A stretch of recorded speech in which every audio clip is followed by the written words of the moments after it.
like I've not felt before. I can trust myself. I need you to make it turn. I know.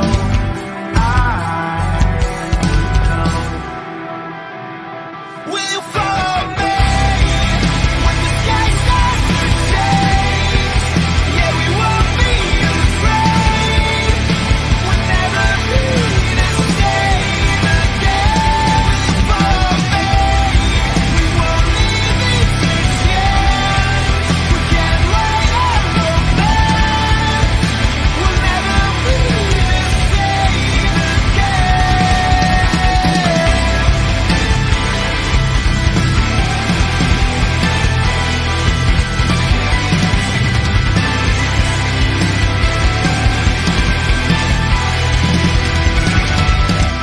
I could keep the light from turning into darkness. You'd be my escape. What have we been told? Easy to unfold. Future might seem every spot we getting close. Will you follow me when the sky starts to change? Yeah, we won't be afraid. We'll never be the same again. Will you follow me? We won't leave it to chance. We can't wait on romance.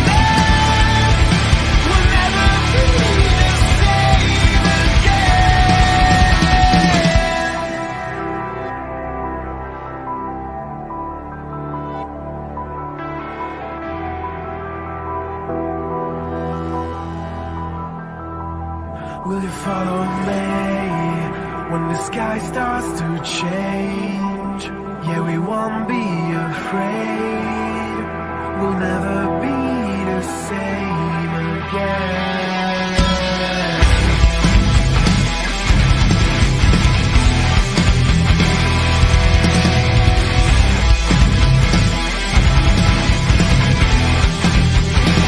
Will you follow me when the sky starts to change? Yeah, we won't be afraid. We'll never be the same again. Will you follow me?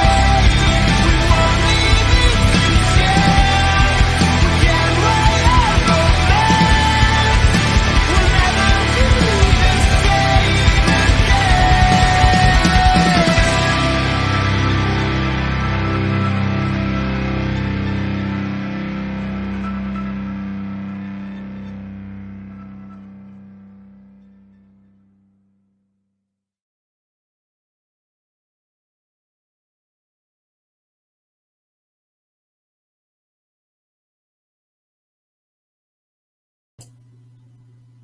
You're streaming with the Fantasy Follow.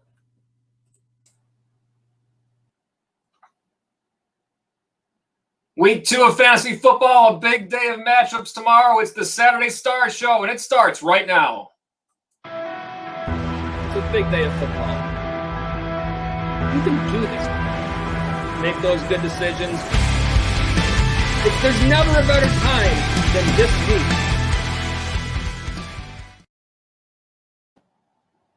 What's up, everybody? Welcome to the Fantasy Follow. This is TFF Live, the Saturday Star Show.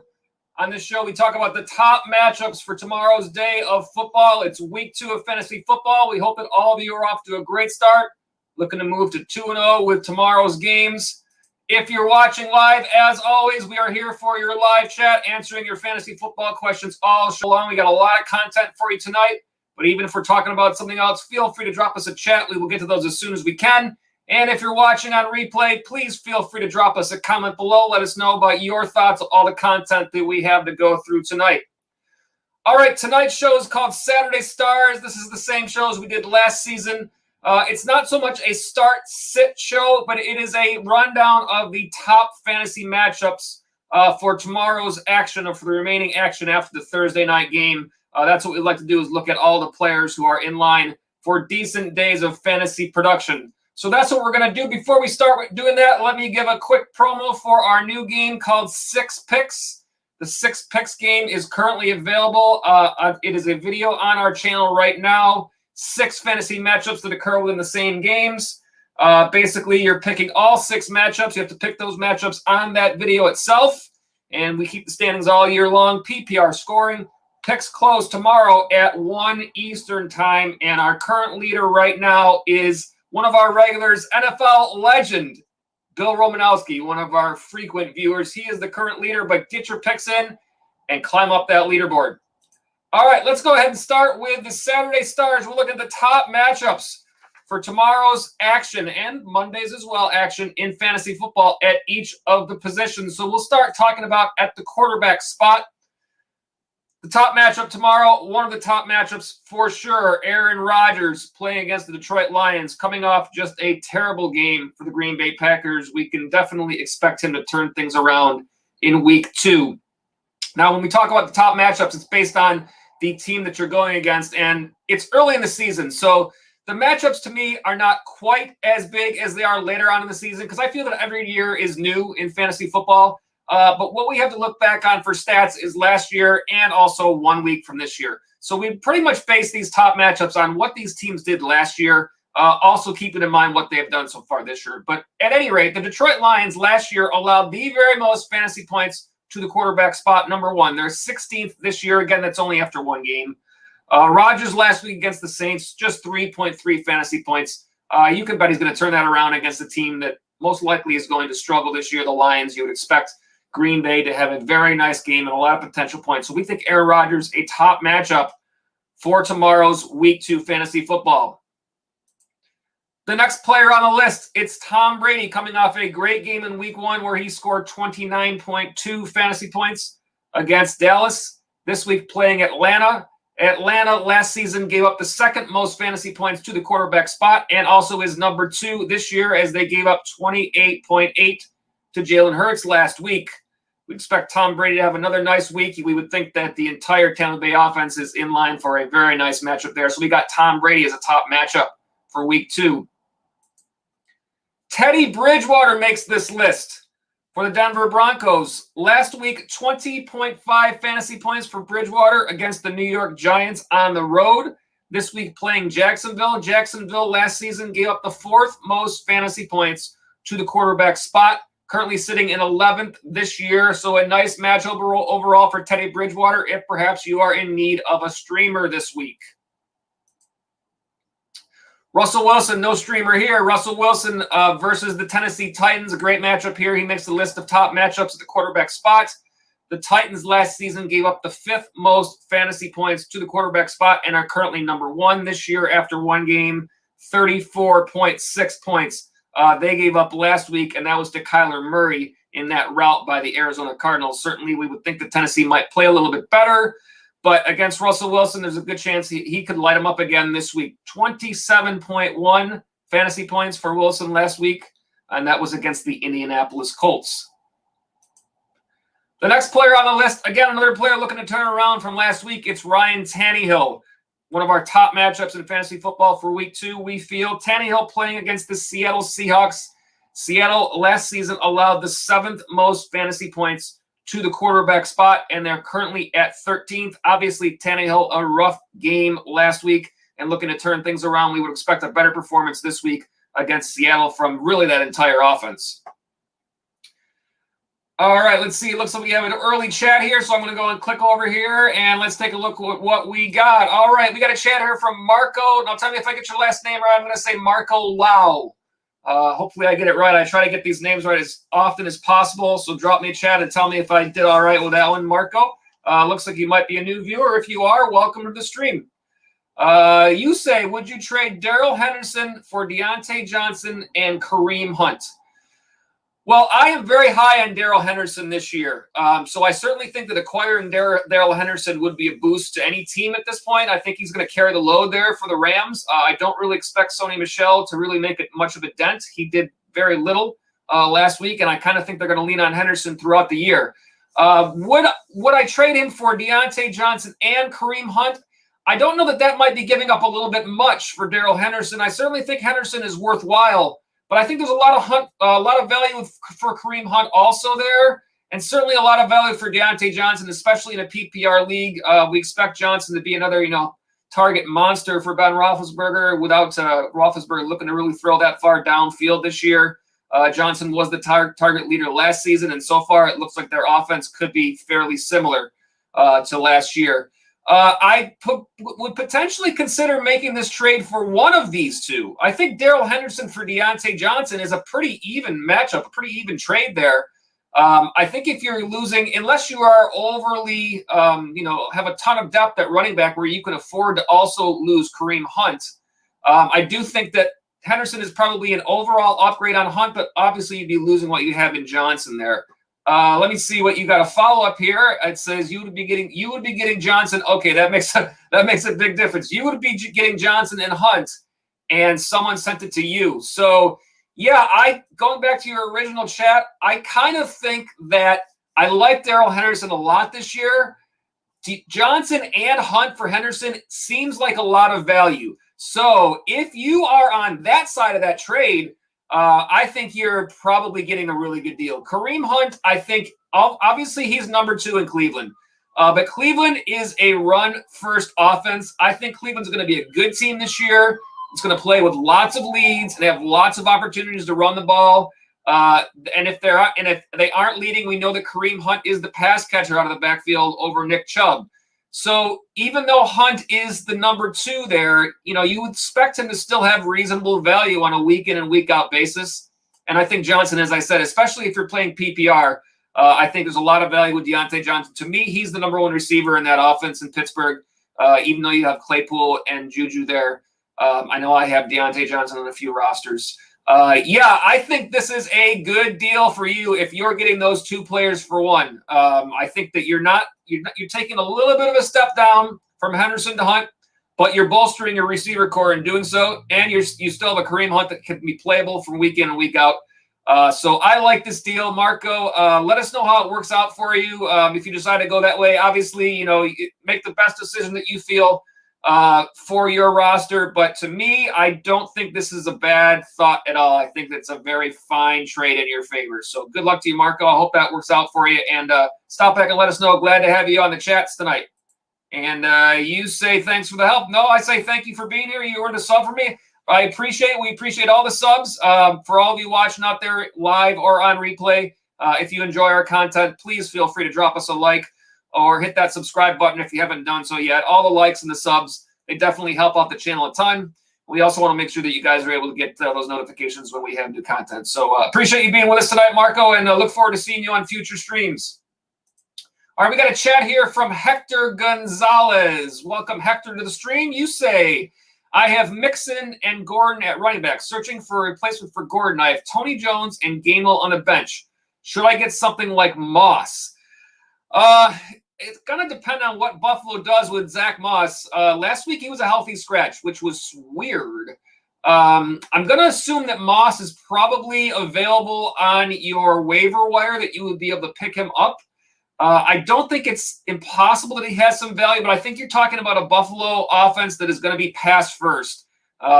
Especially last season, Buffalo to me a lot like Kansas City with CEH, where the expectations might be there for the run game, but they are so good at the pass game that why run it? I mean, it just seems like that's the way they go. I understand what you're saying about Gordon. To me, I think that Gordon is a great start this week. I actually have him on the list that we're going to go through today of top matchups, or tonight for top matchups for tomorrow's games. So I think that Gordon is going to be a fine spot starter this year. Now, whether or not he continues, I'm just looking at my charts here to see what we have for the next couple of games for Denver. Where are they? Jacksonville this week, the Jets the week after that, and then Baltimore. It's hard to say whether or not Javonte Williams ends up taking more of the work there or not. It seems to me Gordon had a pretty nice week last week. I think Williams actually did, if I remember the reports that I read, either out-touch him or out-snap him, which is a concern for Gordon. But obviously Gordon ripped off that one really big run that kind of made his fantasy day. And playing against Jacksonville this week, I think it's very possible both of them have nice games. But I'm not sure that Gordon doesn't kind of get the nod in terms of the first guy to get a chance at it this week. So I think he's going to be okay this week. Jones and Gainwell are guys that you kind of taking a flyer on. If you're going to go for Moss, I certainly think you can, but I don't know that I would. I don't think I would cut Gordon for Moss, and I don't know that I would even cut Jones or Gainwell right now for Moss. I think Gainwell is showing that he's got some sort of a split going there in Philly, and Tony Jones is interesting in New Orleans. We saw him get a lot of work last week. So I don't know exactly what's going to happen there. I don't think that Moss has any more certainty than either of those two guys. I think all of those players are kind of like, there could be something there, but you're not really sure right now. So I think it's kind of a wait and see type thing. But I do think that you're Mixon and your Gordon. Obviously, Mixon had a great game last week. Without Giovanni Bernard in that backfield anymore, it looks like he is going to be in line for a pretty good season at this point. I think you can keep your eye on Moss, but keep an eye out for what happens this week. And, obviously, if he's another healthy scratch or he's not in the lineup, that downgrades him quite a bit in terms of getting him off your waiver wire. Thanks for the question, Hector. Hope that you crush it. Hope you have a good week, too. And glad to have you on the stream. Look forward to seeing you on future streams as well. All right, we got a chat here from James Zhao. Tell me if I say that right. Hector, you say thank you, and I say no thank you, Hector. As always, without you guys in the chat, we enjoy talking fantasy football with you. We have lots of content, but we'd rather talk with you than just to you. James Zhao, tell me if I said that right, James. I hope that I did. You are asking, start AB or Ridley? All right, this is a curious question. So here's what we got. Like I said, it's early on in the season, but this is how we typically evaluate these matchups. It's a little bit not quite as valuable right now because we really have 1 week of data to go on this year. And I really feel that every year is different. But the stats that we have on the screen are the fantasy points allowed to wide receivers last season. So if we take a look at these two matchups, let's see here. Tampa Bay playing at home against Atlanta. Atlanta gave up the most fantasy points to the wide receiver spot last year. Calvin Ridley, same matchup. And let's see, that is a 105. So that's a 405 game. Tampa Bay last year, where are they on the list? Left side of your screen, 11th. The matchup favors Antonio Brown. But here's what I always talk about when we're looking at making these decisions. There's 4 factors: ability, volume, matchup, and game script. And I always list them in that order because the matchup might be better, but you're looking at, to me, Calvin Ridley is a tier above Antonio Brown right now. Not that Antonio Brown hasn't been off to a good start this year, and not that he hasn't been great in the past. There are so many mouths to feed in Tampa Bay with Mike Evans, Chris Godwin, Gronkowski. I think all these guys could have a really nice day, and certainly if Atlanta plays as bad as they played last week, it's possible that Tampa gets an early lead and starts running the ball. So these are the things that are working in your favor on the Ridley side. I think he's a higher tier. In terms of that's the number one factor, the ability level. I'm not saying Antonio Brown's not a great player, but we're not talking about the Antonio Brown of Pittsburgh days when he was the clear-cut number one start every week guy. Secondly, volume.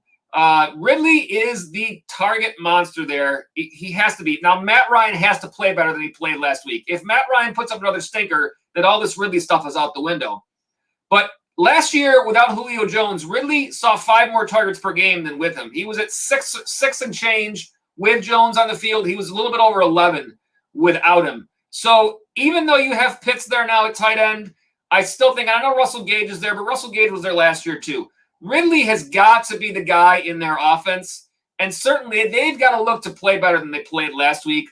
So based on all of those factors, I would probably, if it were me, I'm probably looking Ridley over Antonio Brown.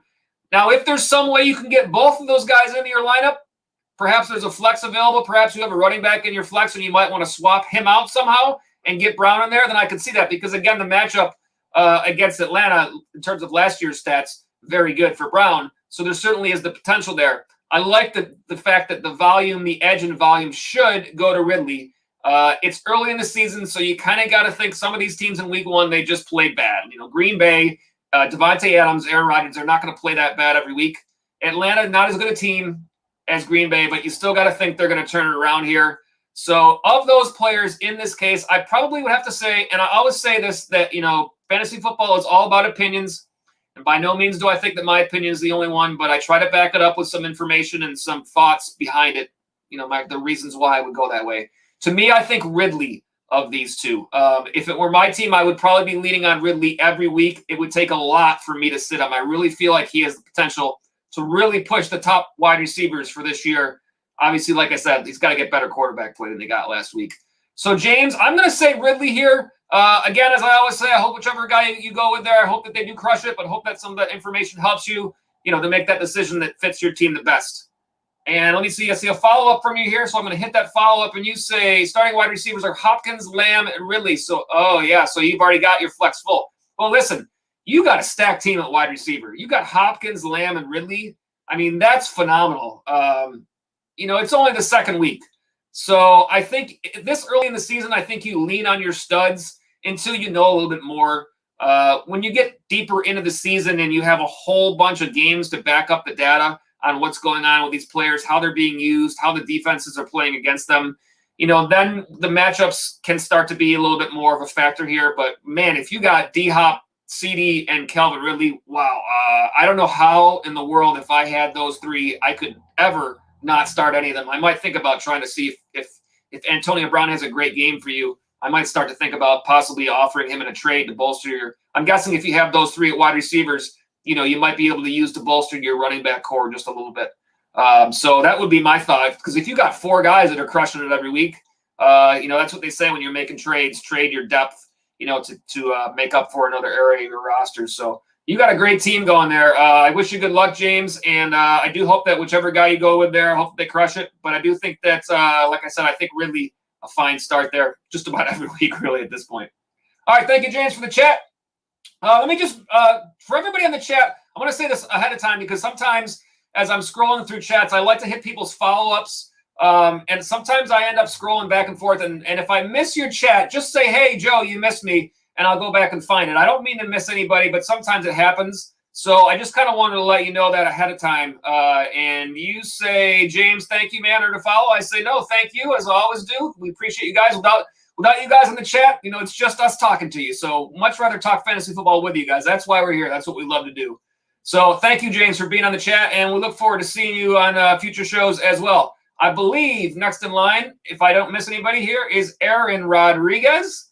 Welcome to the stream, Aaron. Glad to see you here, and thank you for the chat. And you say, I don't know who to start at your RB2, James Robinson, Jamal Williams, Rojo, or Latavius Murray. Interesting question here. We will look at the matchups to see if that helps us point in any direction here. So let's look at all four of these players. I'll say this. Robinson, I am very skeptical on this Jacksonville situation. I don't know the preseason with the things that Urban Meyer was talking about there and all the this and that. And, we're going to bring in Travis Etienne and play him as a wide receiver. And, we're going to have a quarterback competition between Trevor Lawrence and Gardner Minshew. I'm like, what are we doing here, people? Like, let's just play football. I mean, James Robinson was great last year. You played a terrible team in Houston last week that gave up a ton of rushing yards. Last year, you can see on the left side of your screen, Houston, the second most fantasy points to running back in the league.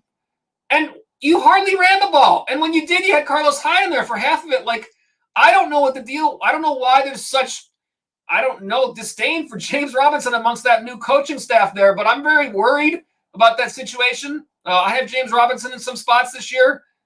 To me, what could be different from last year? That being said, Jacksonville this week, home against Denver. So last year's stats, Denver, you see, where are they? 13th most fantasy points to the running back spot. So again, this early in the season, it's kind of hard to play on these matchups because every year is a new year. So this is about the only data we have to look back on other than what happened last week. And the Giants didn't do much against Denver in the run game, so that didn't really tell you too much. Jamal Williams, I will say, just right off the bat in reading your question here, Jamal Williams is the guy that stands out to me the most. But let's take a look at the matchup here. Obviously, the matchup wasn't great last week with San Francisco. San Francisco, they were 25th, so they were the 8th fewest, and Jamal Williams still had a nice game. Against Green Bay last year was 5th most fantasy points, as you see there, to the running back spot. In addition, this is a revenge game for Williams. And I also think that what we saw last week was that even when Detroit is losing in games, which you would think they will be quite a bit, it seems like they're still going to provide a lot of targets to the running backs, both Swift and Williams. And it seems like it's a pretty even split there. And also keep an eye out for DeAndre Swift, who has popped up on the injury list. It looks like he is expected to play. But again, if he is even a little bit injured, there's a chance that Williams even gets a little bit more of that work. So right off the bat, I think Williams pops out. Ronald Jones is a question mark. I know that Bruce Arians said he's going to start, but with Fournette there, and they also have Giovanni Bernard, he's definitely seems to be on a short leash. It's hard to trust him. It's been difficult. Even last year was the same way with Tampa Bay's backfield to kind of figure out what's going to happen there. I feel like I would be more comfortable with the workload that you could expect Williams to get than Jones. And Latavius Murray, I'll take a look at this matchup against Kansas City. Kansas City last year on the left side of your screen, the 11th most fantasy points to the running back spot. I do think that Latavius Murray most likely ends up being the main guy in Baltimore. I think Tyson Williams will probably be a similar split to when it was like J.K. Dobbins and Gus Edwards type split there.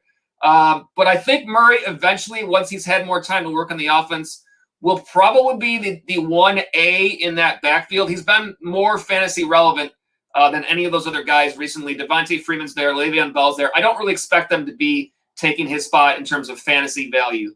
That being said, I don't think that he's there yet, and I don't think we know enough about that backfield. So that all being said, I think that when it comes down to it, being that it's this early in the year, the matchups are a little bit, but you have to kind of look at volume more than anything. I think that Jamal Williams has the clearest path to a predictable amount of volume there. And based on what happened last week, sometimes you worry that a team like Detroit that might be losing a lot of games, that might hurt their running backs. That didn't seem to be the case last week. So I think I would feel more confident in this spot in Jamal Williams. Aaron, I hope that helps you out. And as I always say, I do hope that whichever guy that you pick there, I hope that they crush it. Let me just see if there are any follow-ups there before I move on to the next one. No, I don't see any. Well, thank you, Aaron, for the chat. And go out there and get that W tomorrow. All right. Again, if I miss anybody, just let me know. I try not to miss anyone here, but I'm trying to go straight down the line. So, all right, I'm going to try this. I'm going to try your name here. Yabu Amari. I hope I got that right. Let me know if I got that right. I always try to get those. Welcome to the stream. Your chat question tonight is Juju, Smith, or Jalen Waddle. I'm going to say that right off the bat, love Devonte Smith this year. We will put up these matchups just to help us out a little bit and take a look at that just in case it leads us one way or the other.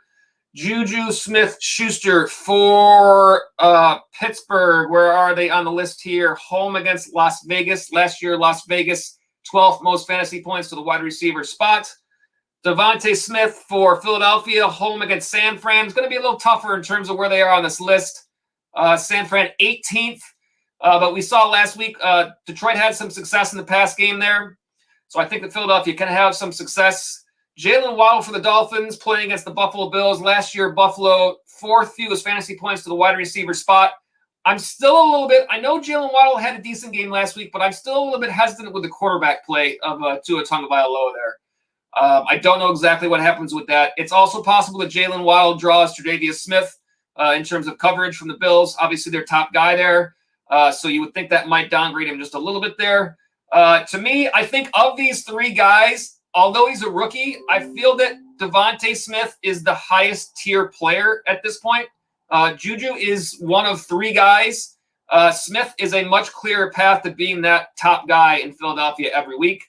I think there's a good chance he continues to improve as the season goes on. He's already off to a good start. And like I always say, there's 4 factors here when we talk about this. There's ability, volume, matchup, and game script.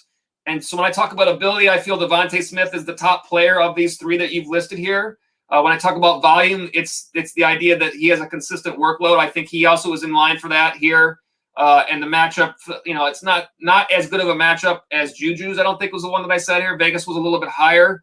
But 18, still middle of the pack. I think he has a good chance to still have a decent day tomorrow. So to me, out of those 3, Devonta Smith. But as I always say, whichever guy you go with there, I do hope that they crush it. And let me see. You say you remember me, right? Remind me. Have you changed your name? Because I don't remember the name per se. But you got to remind me if you've been on the stream before under a different name. Perhaps that's why I'm not figuring it out here. And also your pictures. sideways. So it kind of makes it a little more difficult. But if you are a return viewer, welcome back. Glad to have you. All you regulars that are back with us, glad to have you week in and week out. Hit me up with the chat and tell me no if you Jalen Waddle, not Smith. I got to see something here. If Jets, okay, you said if the Jets win the Super Bowl, you got to shave their beard. That's tough, man. You mean this year or ever? I shouldn't say that. I'm here in Buffalo. I mean, we're Bills Mafia, but I could probably should say the same thing if the Bills ever win the Super Bowl, right? Let me go back up here. Let me see. Looks like I might have missed one from the Queek. Thank you, Yabo Amari. Tell me if you changed your name. I'm still not sure what you mean about Jalen Waddle, not Smith there. I thought that you meant Devonte Smith. Well, perhaps I got that completely wrong. Hit me back in the chat and let me know if I'm just completely off the path with that one there. I'll get back to you after our next couple of people. All right, looks like next up in line here is the Queek. Thank you, the Queek. Welcome to the stream. Your question here is start 2. Ayuk, Mooney, Hamler, and Patrick. Ooh, this might be a little tough. Let's see here. Let me see if I can pull up Denver. I'm not sure. I want to see what happened last week with Denver in terms of Tim Patrick and KJ Hamler. Obviously, without Jerry Jeudy there's going to be more of a workload. I don't know that you can start both of these players, but I certainly think it's possible you can start one. So I just kind of want to take a look at that first to see what they did last week. Patrick last week was 4 targets, 4 catches, 39 yards, and a touchdown. Hamler was 4 targets, 3 catches, 41 yards. So about even. Let's take a look at the matchup here for Denver and see if that helps us out at all. Denver this week is playing Jacksonville, wide receivers. Jacksonville last year, 13th most fantasy points to the wide receiver spot. I think certainly one of those guys could be in line. Darnell Mooney for the Chicago Bears playing Cincinnati. Last year, Cincinnati 16th, so right in the middle. I do think I had Darnell Mooney on my waiver wire list this week. I think he was a reasonable pickup, and I think he's very playable this week. Let's take a look at his stats from last week. Where is he? He should be here somewhere. There he is. All right. Last week, 7 targets, 5 catches, just 26 yards. I think he's definitely playable this week. I would be very worried to play Brandon Ayuk after what happened last week. The San Francisco 49ers, it used to be just the running backs that you didn't know when Shanahanigans were going to happen, and now all of a sudden it's the receivers. I would feel very worried about playing Brandon Ayuk and possibly having him not be actually – I mean, he was essentially a healthy scratch last week, let's face it. So I don't know that you could start Ayuk there at all. I would be very worried about doing that. I'm not even really going to look at I guess we kind of look at the matchup. It's Philadelphia. They're 9th.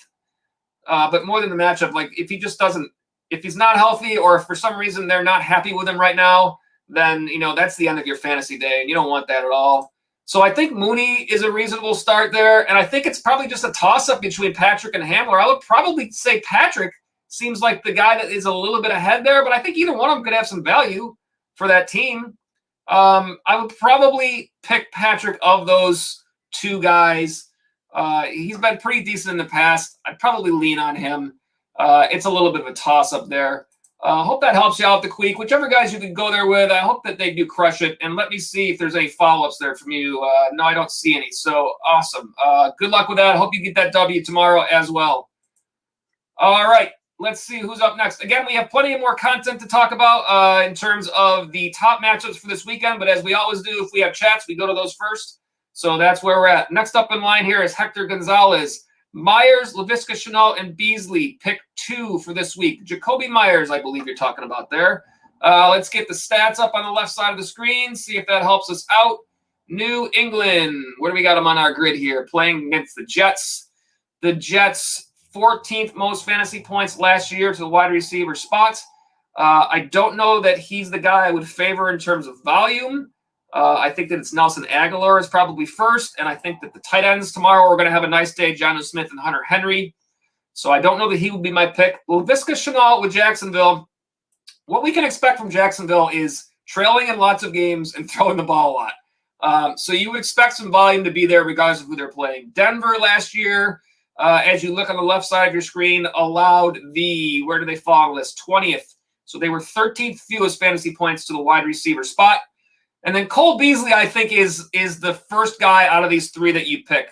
Beasley had 13 targets last week for the Bills. The Dolphins, a little bit tougher defense, but nonetheless, they allowed the 10th most fantasy points to wide receivers last year. I think they're going to continue to work Beasley into this offense a lot out of the slot. So I think he's the first pick out of these guys in terms of picking two.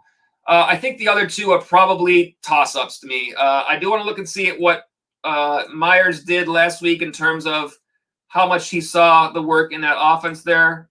So I'm pulling up on my other screen here. Last week, 9 targets, 6 catches, 44 yards. So perhaps I spoke too soon on that. Laviska Shenault, I'm going to do the same thing for him. I think you're probably looking at the volume more than the matchup here because it's so early in the season. I don't put as much stock in these matchups at this point. But last week, Shenault, 10 targets, 7 catches, 50 yards. Jones, Chark, and Shenault in that offense. But if they throw the ball more than New England, you got 2 rookie quarterbacks. This is a toss-up to me. Is there a difference in the matchup that makes the difference there? New England against the Jets. The Jets were 14th. And Jacksonville against, what did I say, Denver? Yeah, Denver was 20th. So the matchup edge from last year, although don't put as much stock in that, is with Jakobi Meyers.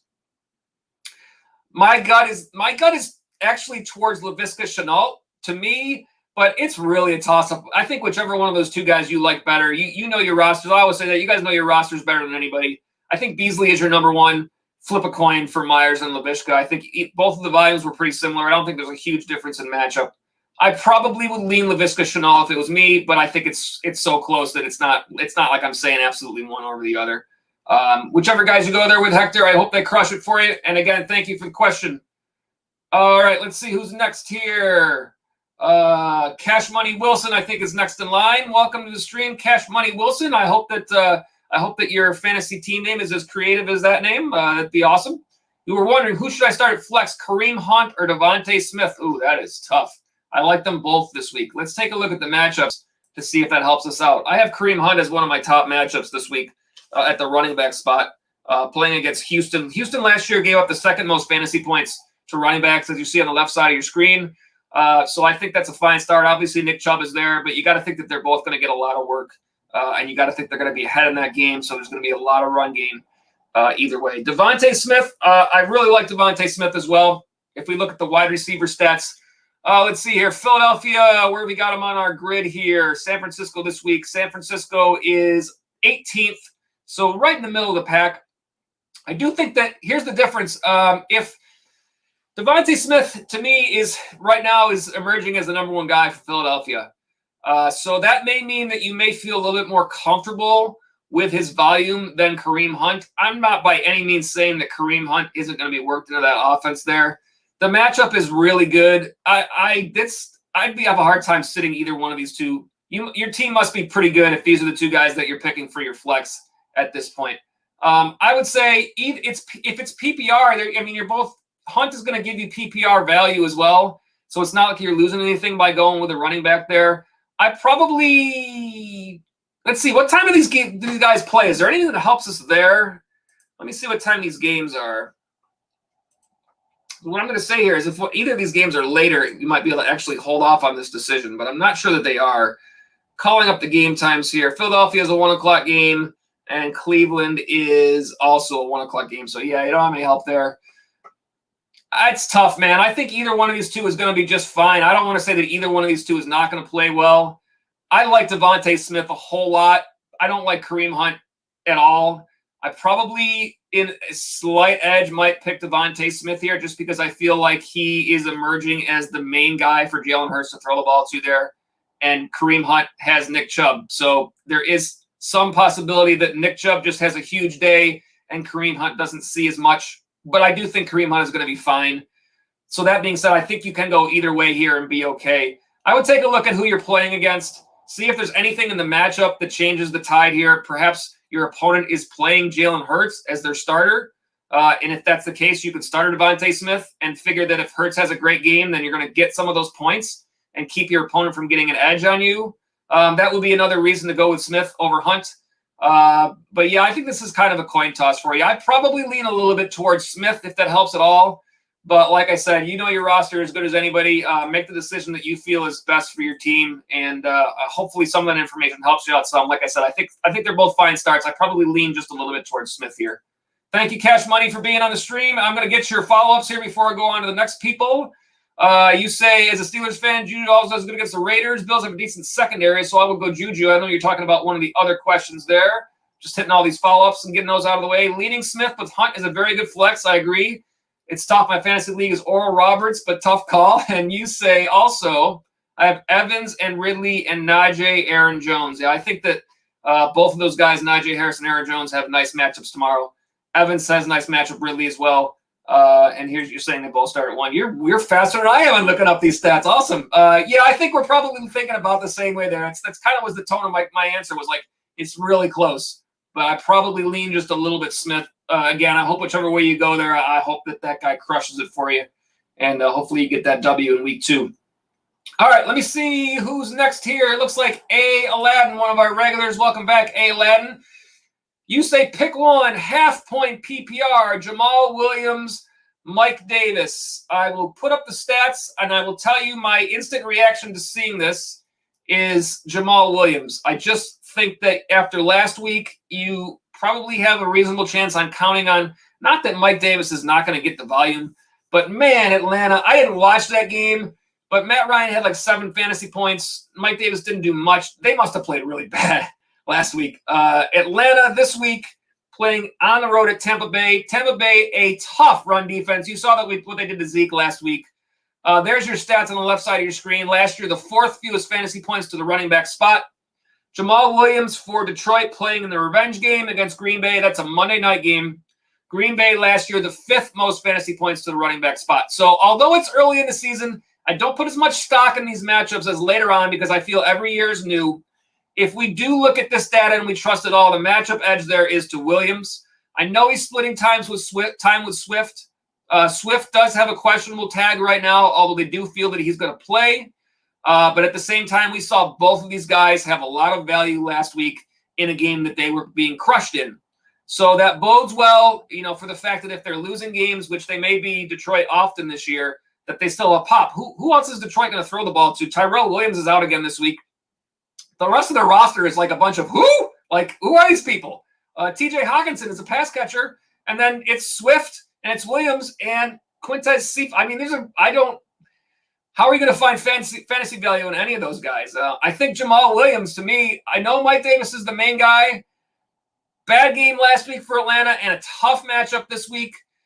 Probably for me, lean towards Jamal Williams. The only thing, like I say here, in terms of those 4 things I talk about, ability, volume, matchup, game script, the edge and volume could go to Davis. And that could be a reason to potentially look that way instead of Williams. But that being said, you have to feel more confident based on how Detroit used their running backs last week in a Williams. I know I have him started in some lineups this week. I have Mike Davis sitting. I don't remember if I actually had a decision between Williams and Davis per se, but I know that I definitely have Davis. I think I only have him in one of my leagues, and I'm pretty sure I have him on the bench in that league. So to me, I probably lean Jamal Williams here. Tampa Bay is real tough against the run, and Atlanta's got to play a lot better than they played last week. So I probably lean towards Jamal Williams there. And let me see, you have a follow-up here. Also, A. Aladdin, it says pick 2. Half-point PPR, James Robinson, Rojo, A.J. Dillon, and James White. That is a bunch of tricky stuff. Let's look at matchups. Let's see if matchups help us at all here. I don't know if they even will. Jacksonville, Denver last year. I know I already saw him earlier. 13th most fantasy points. I think just right off the bat, like James Robinson, you have to expect. Again, I don't know what to make of what's going on there in Jacksonville. But because he was so good last year, you got to think that at some point they get their heads out of their asses and they figure out that they need to give this guy the ball. That's the only way I can say it, really. Pardon the language, I guess. But come on, Jacksonville. Like, let's get this together here, right? Robinson should be a viable starter all weeks. Based on what happened last week, like, who knows? But I have to think that this early in the season, you probably have to go with Robinson here, even though you're kind of worried about the way it's going there. Ronald Jones, Bruce Arians says that he is the starter there. Playing at home against Atlanta, the matchup seems to be, where are they on your list here to running backs? Okay, a little bit, not as easy as I thought. 6th fewest fantasy points last year to running backs. A.J. Dillon, I don't think there's enough volume there for him to surpass Robinson or Rojo, so I don't think you can probably put him over either one of those guys. I do think there might be a case made there for James White. Playing the Jets last year, the Jets were at 15. Let me take a look at what White did last week in terms of volume. Let me call up his stats on my other screen here.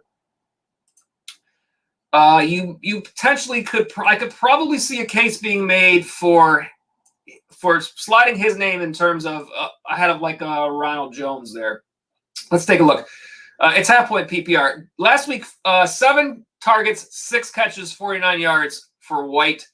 I don't have a snap count to look at between him and Damian Harris, but in terms of the rushing last week, Harris had 23 attempts for 100 yards, and James White had 4 for 12. And Damian Harris did have 3 targets as well. So I'm guessing that it was not an even split there between Harris and White based on those numbers. Again, I don't have snap counts to look at for that in front of me right now. But that would probably lead me to think Robinson and Rojo are your safest choices here. Let's see. New England against the Jets is just a middling matchup. It seems like Tampa Bay wants to use Smith, but he's on a short leash. So I think Robinson has to be the number 1 out of these 4 guys. I probably would go Rojo. I think it's reasonably close between Rojo and White. I think we can rule out Dillon here, because Aaron Jones is probably going to rule the day there. So I think I'd probably put these in order: Robinson, Rojo, White, Dillon. I'd say Robinson for sure, and I could see you potentially wanting to go White there instead of Rojo. Hopefully, whichever way you lean there, Aladdin, they crush it for you. And thank you again for being on the stream, as always. All right, let me get these off of the screen here. Before I get to the next chat, let me go ahead and hit up our very initial comment here, just to let you guys all know that are on the stream. This is pinned at the top of the chat for you all. Letting you know the live chat is open throughout the show. We have plenty of content to go through, talking about the top matchups, Saturday Stars, the top matchups for this weekend's games. But when there's chats, we get to those first, because that's what we like to do. So if I miss anybody, please let me know that I missed you. I don't mean to do it, but as I scroll up and down here on my chat, sometimes I do miss. And let me see, I need a name that I can pronounce better. Yabu Amari. I got to be saying that right this time. You say you think you changed your name and you think it was Dat Boy Mari. That sounds a little bit more familiar to me. So yeah, that's possible. That might have been, I'm thinking what it was last time you were on the stream with us. So if that's the case, welcome back. Either way, let me just tell you guys that are on the chat real quick before I get to the next one. We have a new feature this year here on the Fantasy Foul, and it is called 6 Picks. And this is a viewer game for you guys to play and make your picks each week. There is a link in the description below. If you guys look down below, and that will take you to the video. That is 6 fantasy matchups that are in the same games tomorrow. And we keep these standings all year long. We keep a leaderboard, PPR scoring, pick the matchups to all 6. I know that off the top of my head, a couple of the matchups are Kamara against McCaffrey. You're basically just trying to pick who the better fantasy scorer is. Lamar Jackson against Patrick Mahomes.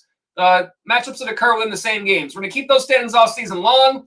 Picks will be open until 1 o'clock tomorrow, and the same thing on every Sunday. So we want you guys to all have a chance to get in and play that game. I think it's going to be a good time for everybody. Right now, our current leader is one of our regulars, and that is NFL legend Bill Romanowski, one of our regulars here. He's got the lead right now. But you guys all have that chance to move up that leaderboard. So check that out either when you get done with this stream or it's sometime before 1 o'clock tomorrow. We want to make sure you guys all get a chance to get in that game. Something brand new this year from the Fantasy Foul. All right, back to the chats. And I think the next one in line here is Marlon King. If I miss anybody, just let me know. But I believe Marlon King is next. Welcome to the stream. You say full point PPR, flex spot, Tim Patrick, Ronald Jones, or Robbie Anderson. Well, let's take a look at some matchups. I will say that right off the bat, my initial instinct reaction to this is Robbie Anderson. But sometimes when we look at different factors, that's kind of like why I like to talk through things. We see otherwise. So Carolina, let's take a look at the matchup against New Orleans tomorrow. New Orleans right in the middle, 17th. So right in the midway point in terms of fantasy points last season allowed to wide receivers. Denver against Jacksonville, a better matchup. Jacksonville 13th, a little bit better, not a lot. And then Ronald Jones on the running back side, again, Atlanta. Actually, not as good of a matchup as you would think. Atlanta is 27th, so they are the 6th fewest last season. Again, it's early in the season, so to me, like playing these matchups is more of a factor later on in the year. I think earlier on in the year, you kind of want to go with your bigger name guys until things kind of shake out. That's kind of part of the reason why I think off the bat I lean towards Robbie Anderson here. I want to take a look at the volume a little bit from last week's game. I know that DJ Moore had probably the better game between these two. But to me, Robbie Anderson is going to have a pretty good impact on this offense most weeks. He did have a touchdown last week. He had 57 yards, but he only had 1 catch. Moore had 8 targets. Anderson had 3. Again, the matchup for Carolina against New Orleans, it's right in the middle. Marshawn Lattimore, I believe, is out this week, so that certainly makes a difference a little bit in that secondary. Check me if I'm wrong on that, but I believe Lattimore is out. We looked at Patrick earlier without Jerry Jeudy. I do think that Tim Patrick is a viable option there. I think probably, especially since this is PPR, I think I probably eliminate Ronald Jones out of these 3, and I'm thinking either Patrick or Anderson. If you look at – oops, I got the wrong team here. Call up Tampa Bay. I'm going to look at the volume again from last week for Patrick. Patrick, 4 targets, 4 catches, 39 yards, and a touchdown. So obviously that changes now without Jerry Jeudy. He's probably going to see a little bit more of that volume, but it's not like he had a huge volume edge over Anderson last week. And it's not like the matchup is a huge difference there. So again, I think you drafted Robbie Anderson much higher. I think because it's so early in the season, you probably go with that guy that you drafted higher. If this were a little bit later on in the season and we had more games, more data to go with, then that might change our mind. But I think to me, you kind of, especially early on, go with that guy that you drafted higher. I know in the past I've tried to make those type of choices where I went against that and it ended up costing me later on in the season. So I tend to lean that way. I think for me, Robbie Anderson out of these guys, Marlon King, again, like I always say, my opinions are, this fantasy football game is all about opinions, and there's lots of them out there, but I try to give you some, a little bit of thoughts behind it and not necessarily tell you this absolutely is the way you have to go, but kind of just give you some information and perhaps that leads you towards the choice that you feel is best in this situation. So I probably lean Anderson here, but whichever, guys you pick there, do hope they crush it for you. Thank you for the chat, Marlon. Let me see if there's any follow-ups from you. Do not see any. So, no, I do see one. You say you were thinking the same, but threw it out there. I imagine you mean about Anderson. Yeah, I think you probably have the right instinct there. I know I'll say this. In a league a few years back, I ended up with – I'm not usually a guy that picks a lot of wide receivers early, but I ended up in a draft where it went A.J. Brown not A.J. Brown, I'm sorry. Antonio Brown, A.J. Green, and then Mike Evans were my first 3 picks. Just because, for whatever reason, the wide receivers fell to me, and I felt like I had to take them because the value was there. Sometimes you have to adjust your draft strategy. And then in week 1, it was a 2 wide receiver league with a flex. I sat Mike Evans because he was playing New Orleans, and I knew he'd struggled against New Orleans in the past. But he was my 3rd guy that I drafted out of the year. I was overthinking it, and I sat him, ended up losing the first week, ended up tying for 4th place to make the playoffs, and missing out by like 10 fantasy points for the whole season. So if I played Mike Evans that week, I would win my matchup and would have made the playoffs, right? So you can't win your league in the first couple of weeks, but clearly from that story, you can lose it because I can say that I've done that. So that's kind of why I like to kind of stay with the guys that you drafted early on until you get more information, and then you can try to make those decisions. I think it's just tough this early in the year, and it's not a lot of fun to look back on something like that and be like, oh, man, why did I sit Mike Evans when he was my 3rd draft pick? So that's what I will relay on that. But again, as I say, hope that whichever guys you pick there, I do hope they crush it for you. All right, next up in line, let me see. I think the next one here is from James Zhao. Corey Davis for D. Harris Good. I have Antonio Brown, Chase, Davis, Sermon, and Higbee on my bench. I assume you're asking about making a trade here. Let's take a look. Let me take a look at both of these guys. on my other screen. So I think Corey Davis is in good shape this year. I think it's looking like his production could be what we hoped for, to where he might be the number one guy for the Jets. Harris for the Saints, if he has value early on, you would expect that value changes once Michael Thomas comes back. So you're looking at bringing in Harris and trading away Davis. I think I probably, if that is, help me out, James, here, and tell me if I'm reading this the right way, that you're asking about if you should trade away Corey Davis to pick up Deontay Harris from the Saints, or if you're talking about Damian Harris from the Patriots, perhaps. Because I'm not actually sure who you're talking about there. It makes more sense to me if you're talking about Damian Harris, because you might be looking for a running back. I'm not sure. Help me out with the chat. Hit me up with another chat, James, and clarify that for me. And I will go back to that. I want to try to give you as best information as I can. I think Corey Davis, if you're talking Harris from the Saints, absolutely, I think Corey Davis is the better pick there. If you're looking for a running back and you're thinking about Damian Harris, that might change things a little bit. So hit me back up, James. Clarify that for me, and then I will try to give you any better information there. All right, welcome back, MB, to the stream. Glad to have you back. And you say any waiver pickups worth adding. Tell me, MB, what you're looking for, what spots you feel like you're weak at. I do have some waiver names that I put out there on our show, on our Tuesday waiver show. I do think that some of them are probably still available. I'm just calling up my other information here. My number one pick on the waiver wire this past week was Elijah Mitchell. He's probably gone, probably taken by a priority, but there are some other players out there who I think still are probably available for you and probably have some decent value. Christian Kirk was my number 2 from Arizona. Mark Ingram was my number 3. He's probably gone because running backs are a little harder to come by. That's why he made the top 4. I had Juwan Johnson from the Saints, who has a good matchup this week at the tight end spot. And then I had Darnell Mooney from the Bears. That was my top 5. I also gave up 4 bonus ads, and that was Cole Beasley, Jalen Reagor. Let's see, who else did I have here? Cole Kmet from the Bears, who I like a lot. Of all the people that I'm talking about now, if you need a tight end spot, I really like Cole Kmet, and I think there's a good chance that he has some decent volume there. And I had a deep sleeper in James O'Shaughnessy, tight end for Jacksonville, who had 8 targets in their first game, and I think that offense is kind of still an unknown, so there's some potential for a tight end that we don't know about yet to kind of emerge there.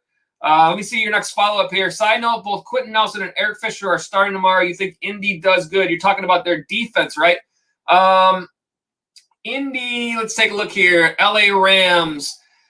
I think LA Rams is going to be a tough matchup for anybody. Indy is a defense that I have had in some of my leagues and I have been replacing. Not because I dislike Indy, but for some reason, I couldn't tell you. In some of my leagues, like, defenses are kind of coming up that shouldn't be on the waiver wire. Like, I was able to pick up San Francisco's defense off the waiver wire and Baltimore's defense off the waiver wire for nothing. I didn't have to use a priority. They're just sitting there. And I know Baltimore's playing KC this week, but you would expect them year long to be just fine. And San Francisco, you would expect them year long to be just fine. So it depends on if you're looking for a year-long defense.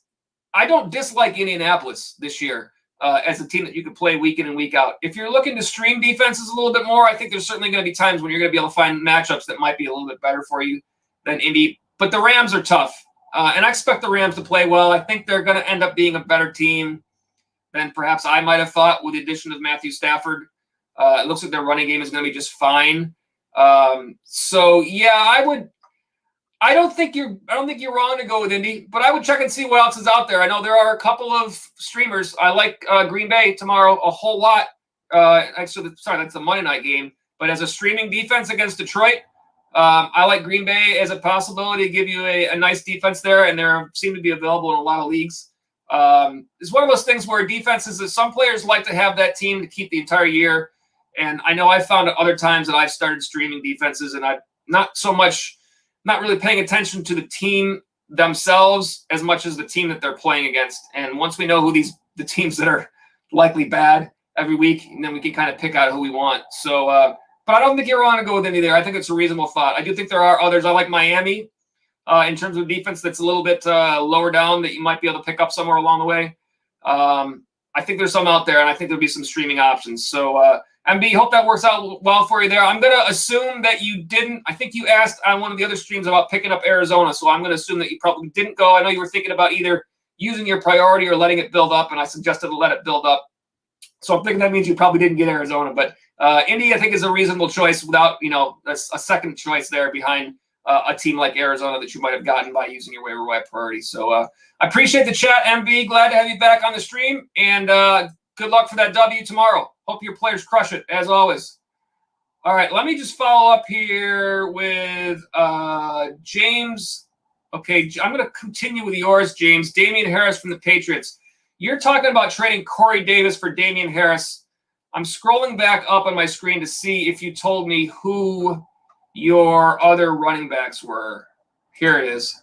So let's see. Chase, I'm sure is Jamal Chase. Trey Sermon is going to be a little bit of a question mark here because we don't know what's happening in San Francisco. I'm guessing that you're feeling like you're a little bit thin at running back, and that's why you're thinking about making this play. I definitely wouldn't give up Jamal Chase. I think, believe it or not, I do think that Antonio Brown and Corey Davis could be close in terms of the amount of production they put up for the entire year. Even though Brown got off to a great start, there are a lot of players in Tampa Bay where on a weekly basis, some of them, we saw Mike Evans not have a great day and Brown have a better day. If that switches around, if Corey Davis pans out in New Jersey, they play in New Jersey, you know what I mean, the Jets, then there's a chance that he is their main guy every week. And also they'll probably be throwing the ball a lot because they're probably going to be losing a lot of games.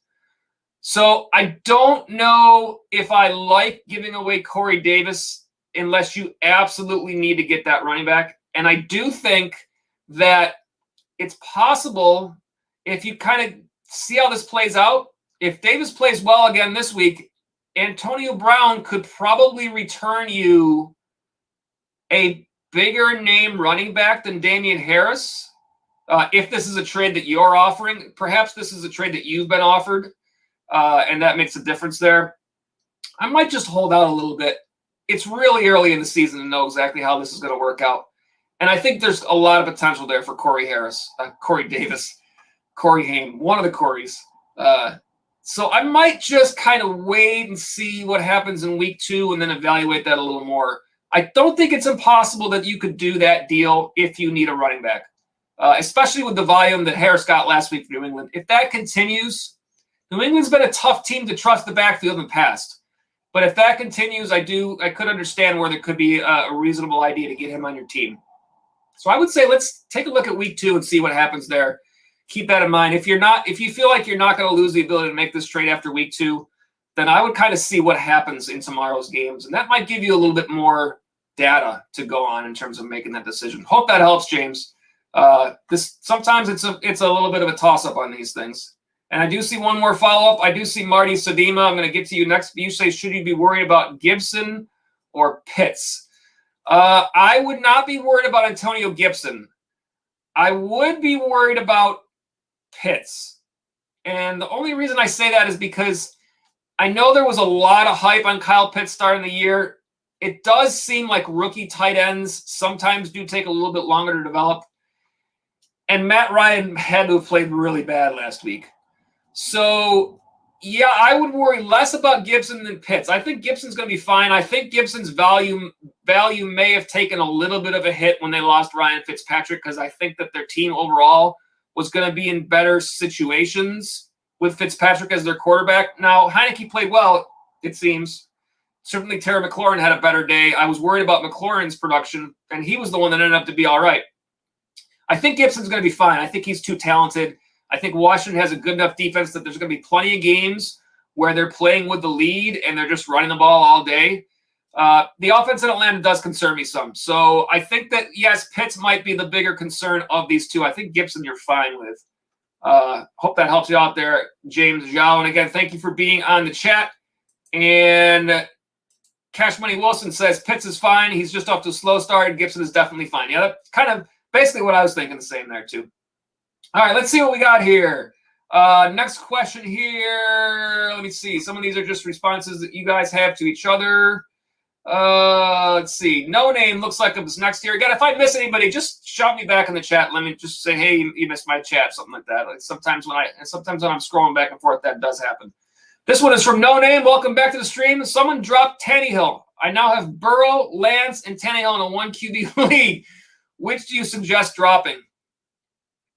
Well, unfortunately, I mean, even though there's potential for Trey Lance, I think you cut the player that's not playing right now. And then you have Tannehill and Joe Burrow to choose from on a week-to-week basis in terms of matchups.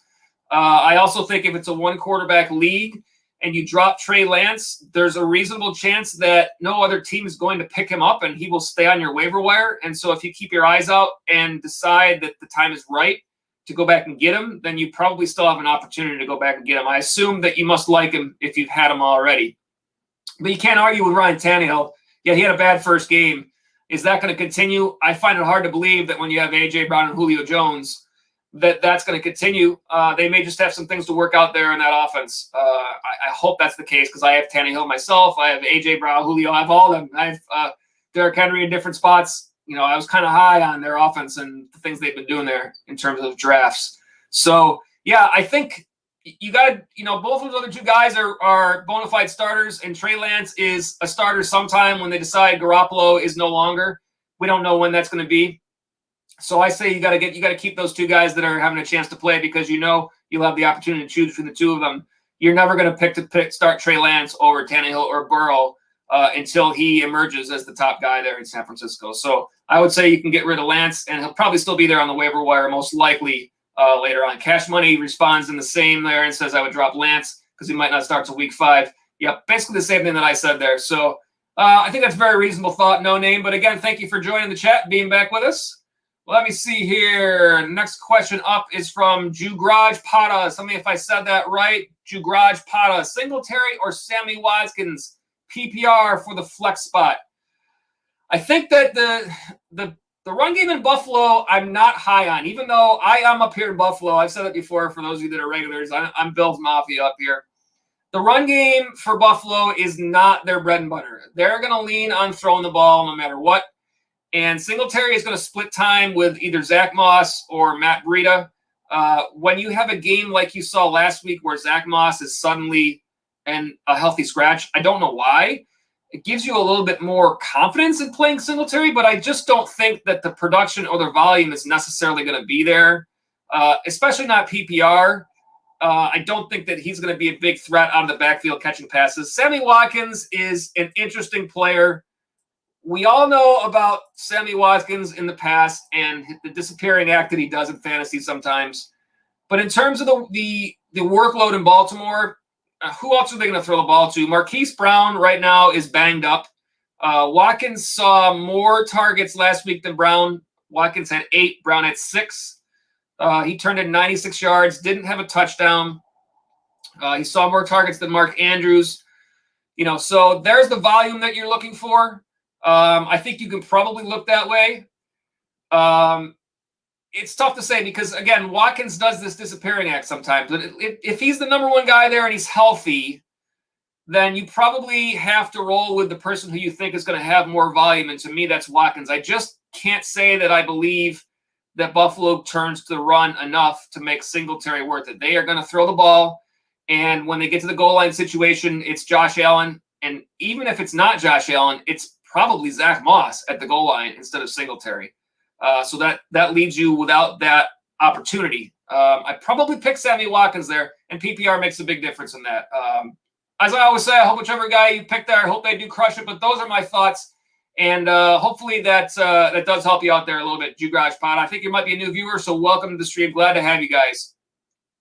Again, if I miss anybody, I missed you, Marty. All right, let me go back up and miss you. I said I was going to get yours, and I went right by it. Thank you for letting me know. I don't mean to do that. Marty Sodema can start 2. Cortland Sutton, Myles Gaskin, Mike Williams, and T. Higgins. Let me see if you follow up to tell me if this is PPR or not. I don't see if you did. I'm going to assume that it is because I know most of you probably do play PPR. So I'm going to assume that way until I hear otherwise. Let's put up some stats to help you out first. We got more wide receivers to talk about, so let's start that way. Let's see. Starting with Denver playing against Jacksonville. These are last season stats, kind of the best data that we have to go on if you like playing the matchups. 13th in terms of fantasy points to the wide receiver spot. That's for Cortland Sutton. Mike Williams for the Chargers against Dallas. I absolutely think Mike Williams is a starter this week against Dallas. You start your receivers for sure. You can see on the left side of your screen last year, the 4th most fantasy points to the wide receiver spot. And then Cincinnati playing Chicago. Chicago last year, 25th, 8th fewest. However, we saw the Rams have a decent passing day against them last week. And I feel like the volume in Cincinnati's passing offense is likely going to be there every week. So I think both of those guys are going to be just fine. I do want to see for Denver. Denver is not a team. I have not rostered a lot of Denver players in past years. So it's not a team that I'm quite as familiar with. So I like to look to the stats here. Last week, Cortland Sutton, only 3 targets, 1 catch for 14 yards. Let me see if there's any notes on him. I'm not sure if he's still – I know that his injury issues that he had last year, I'm not sure if there's anything lingering there. It says it was a non-factor in his first game from last year's torn ACL. Wasn't a huge surprise because the Broncos are managing his snaps. Says it might be opening up more snaps because of Jerry Jeudy's injury. You probably have to see it from Cortland Sutton to me before you start to trust him in these lineups. I think until you see it, it's kind of like almost like a Saquon Barkley situation. You kind of have to see him get his regular workload before you start to trust him. So I probably take him out of this one. And then Myles Gaskin for the Dolphins against the Bills. Let's take a look at stats to the running back spot. Last year, Buffalo allowing the 12th most fantasy points to running backs. I like Myles Gaskin this year a lot. I do want to take a look at how his split worked out from last week for that Dolphins backfield and how much work Malcolm Brown got. Gaskin got 9 carries, 49 yards, 5 targets, 5 catches, 27 yards. Malcolm Brown had 5 carries. So it does seem that Myles Gaskin was the main or at least the first guy in that committee there. I think it's possible to think about going with Gaskin over Higgins. I think Williams is my number one choice out of what you have here. I think Sutton is not in this choice. I think it comes down to Gaskin or Higgins between your second one. I probably lean towards Higgins just simply because I really like that Cincinnati pass game. I think that those guys are going to have value every week. I think they might be a little bit underrated. The Dolphins against the Bills, I don't know. It's possible that Buffalo didn't play very well last week, so I want to say that it's possible that Miami might trail in that game and might not have as many run opportunities. But it did look like Gaskin got some work out of the backfield as a pass catcher as well.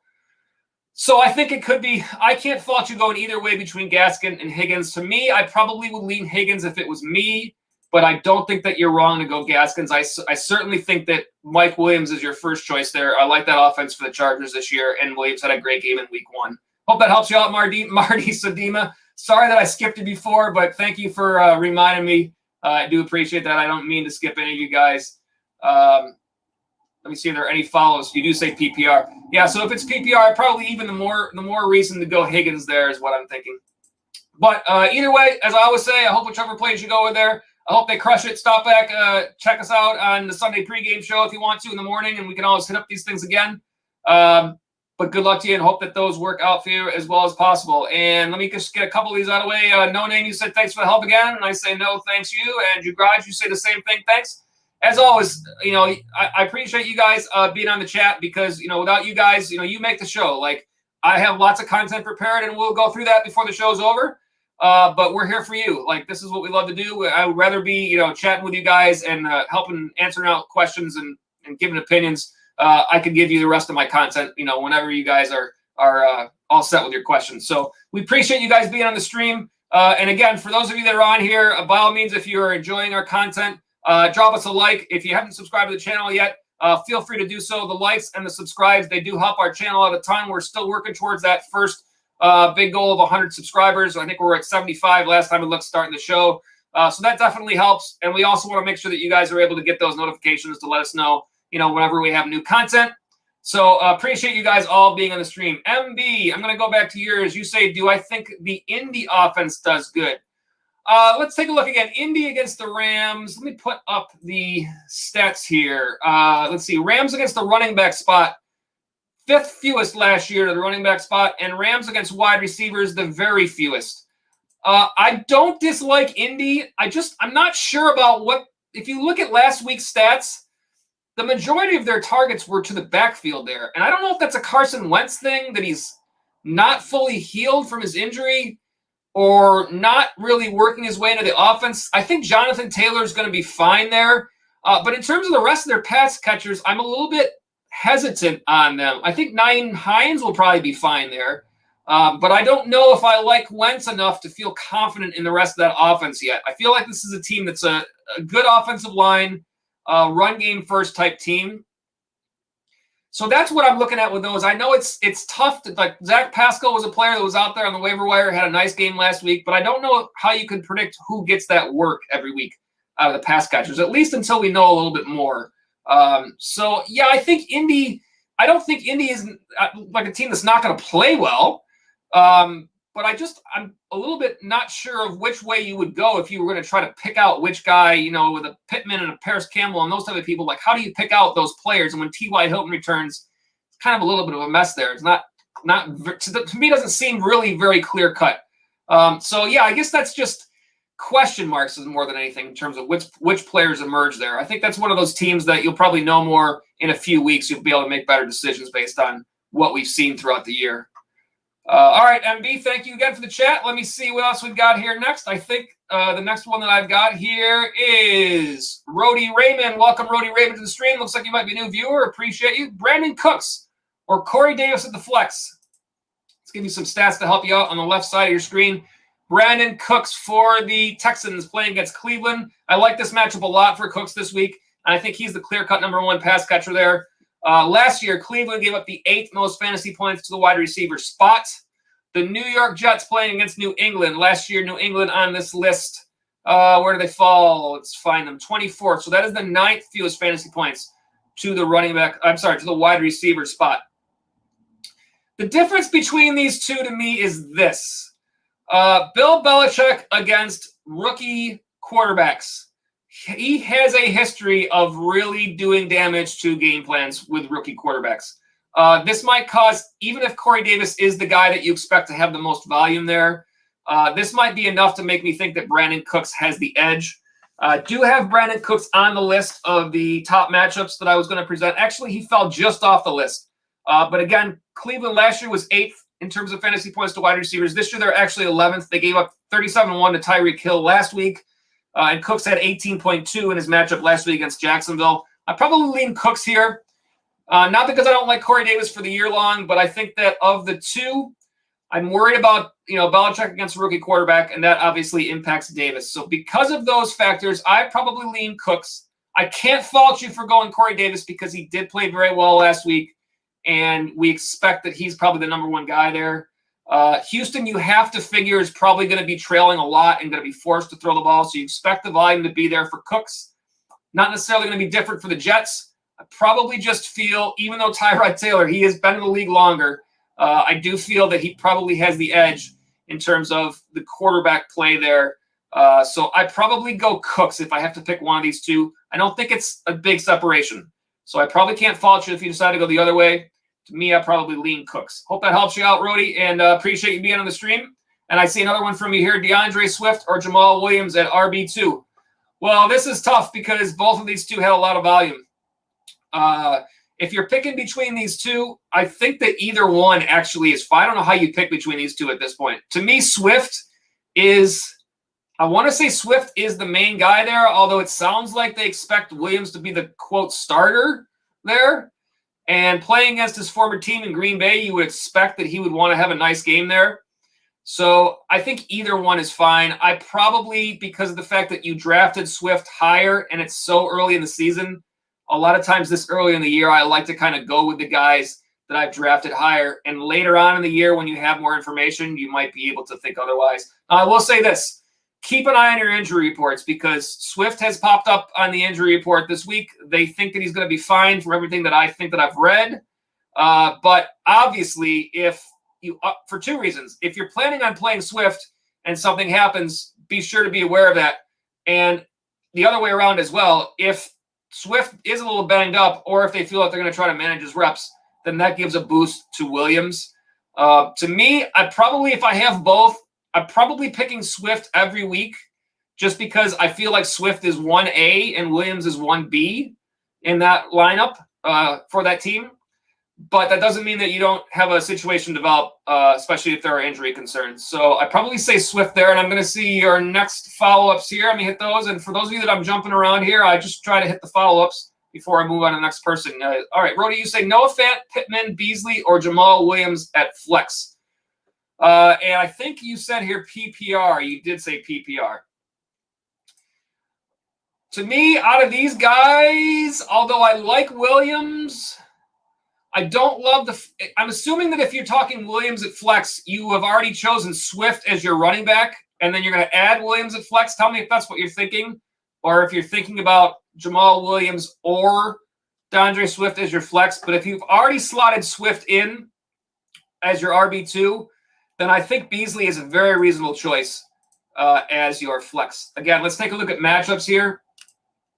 Last year, in terms of the wide receivers, Miami, again, a tougher defense in Miami. Fantasy points to the wide receiver spot.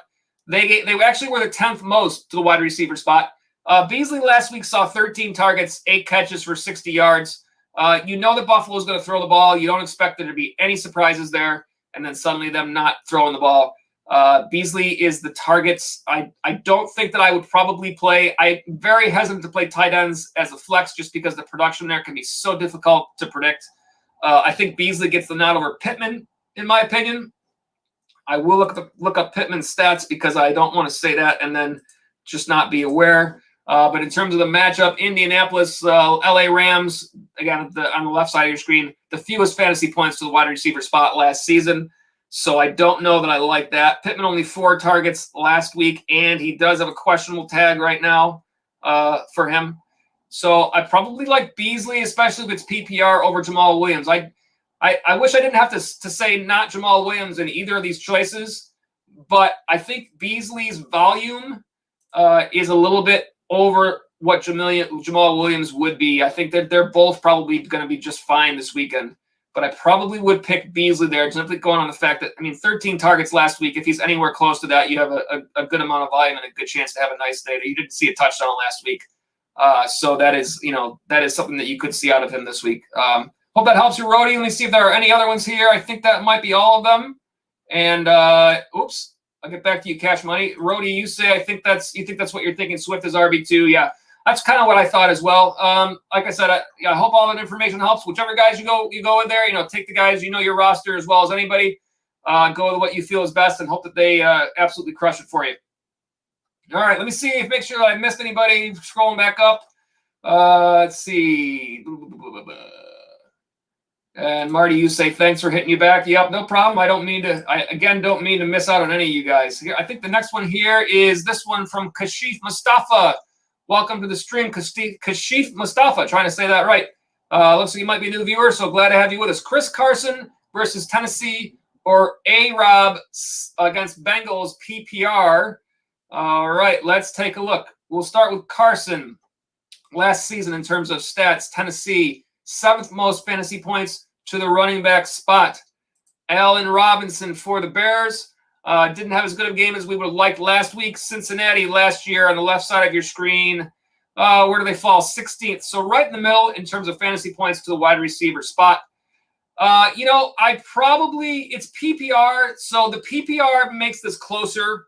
If this were standard or half point, I would probably be leaning Carson. I think Carson is a player who you can usually count on for consistent production. I think Tennessee played pretty bad last week, and that means that, let's say Seattle has a lead, Carson runs the ball quite a bit. And also the matchup is there in terms of, like I usually say, early in the season, it's a little bit tougher to lean on these matchups than it is later on. But if you look at what happened last year, Tennessee, the 7th most to the running back spot, I think that's Chris Carson's favor. I like Allen Robinson quite a bit. You probably drafted Allen Robinson higher. So it's tough to not go with him here. Let me see if there are any follow-ups. I don't see any follow-ups. I probably have to go Allen Robinson simply because of the fact that it's PPR. It doesn't mean that I don't like Chris Carson, and I wouldn't fault you at all if you went the other way. But Robinson's the main guy there in terms of pass catchers in that offense for Chicago. Andy Dalton, who knows the quarterback situation there? You know, the problems that I have with that is that last year when Dalton played for the Cowboys, you saw what a drop-off it was in fantasy value for those wide receivers. So, you know, hopefully that doesn't end up being the case. But in this situation, you probably drafted Allen Robinson a little bit higher than Carson. And it's so early in the year that it makes a lot of this other information a little bit tougher to predict. Probably lean a little bit towards Robinson here, and the fact that it's PPR probably makes that choice for me. But again, I don't think that you're wrong if you decide to go the other way. So I think this is very close. If I don't want to say if it were me, but I probably lean a little bit. I think Robinson is a fine start. I think Carson is also a fine start, but the PPR probably makes the difference and taking the shot and using Allen Robinson. And again, check your matchups, you know, because there could be something on the other side of this matchup that make the difference for you. You know, perhaps, you know, your opponent is playing a Russell Wilson or something like that, and you kind of think that by bringing that Carson in there that you're making sure that you get some of the points if Seattle has a big day, that sort of thing. So always take a look at your matchups and see if there are any little things that might make a difference there. Hope that helps you out there. Kashif, welcome to the stream. If I think you are a new viewer, if you are, and glad to have you and look forward to seeing you on future streams as well. And make sure there's no follow-ups here. I don't see any. All right. Marty back on saying, looking to trade Sterling Shepard for a running back. Who are some realistic running back options to target? Well, let me do this. Let me take a look at the running back list here on my other screen. I don't think you're going to get a top guy for Sterling Shepard, being that Sterling Shepard is a guy that you probably picked up off the waiver wire. I think there's a chance that you could pair him with somebody else to try to get an upgrade, perhaps a running back that's a little farther down to a person who needs depth, kind of like a 2-for-1 type deal. But players that I'm looking at that might be in the range of a Shepard, you got to look down the list kind of far before you see somebody that's going to be in that range. Other than a buy low, you know, my thought here would be a guy like a Nyheim Hines is going to be in that range probably. A guy like a Gaskin might be close, but might be a little bit, I don't know, it's tough to say. Sterling Shepard wasn't, I don't think, expected to be as good as he started the season off this year. So I think people are going to be a little bit hesitant, you know, to try to kind of trade away someone who has value, enough value to make a difference on your team. Kenny Gainwell, if he starts to pan out, could be a player. Let's see if there are any other players down the line that I think might be in play. I think it's possible that a Mike Davis, if he continues off to a slow start, could turn on a little bit later in the year and might have some value. It's tough. I just don't know I don't know how high of a player you can get for Sterling Shepard right now. Let me see if there are any follow-ups there from you, Marty. I don't see any here. Let's see. Cash Money says thinks he could get Damian Wilson for Shepard. That seems reasonable. Maybe Gaskins. Javonte Williams that is a reasonable thought because Javonte Williams is, especially if the season starts out, the second game goes like the first game where Gordon gets most of the work. That is a very reasonable thought. I thank you for that, Cash Money Wilson, because Javonte Williams is a player that could end up being the main guy there. It's not going to be immediate return on your investment, but it could be down the road. If you can get a Damian Harris type, that does seem to be like right in the range because it's kind of like what I was talking about before. You don't know exactly what to expect from a guy like Harris yet, but at the same time, there's some value there. Same thing with Gaskin. Hopefully that helps you out, Marty. It's, you know, you might know more. Again, as each week goes by, we learn more about these teams and these players, and it's only week 2, so some things kind of are still coming into focus. We'll know more about that as this year goes on, and you might find the answer to your question kind of shows itself you know, the more games that we get under our belt here. All right, Marty, thanks again for the chat. James Martin is up next. You say you have welcome, James Martin. Thank you for the chat.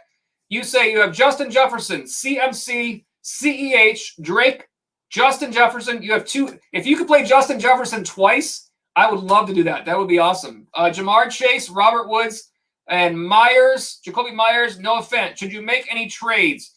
Well, CMC, I don't think you're going to trade him. Jefferson, I don't think you want to trade him.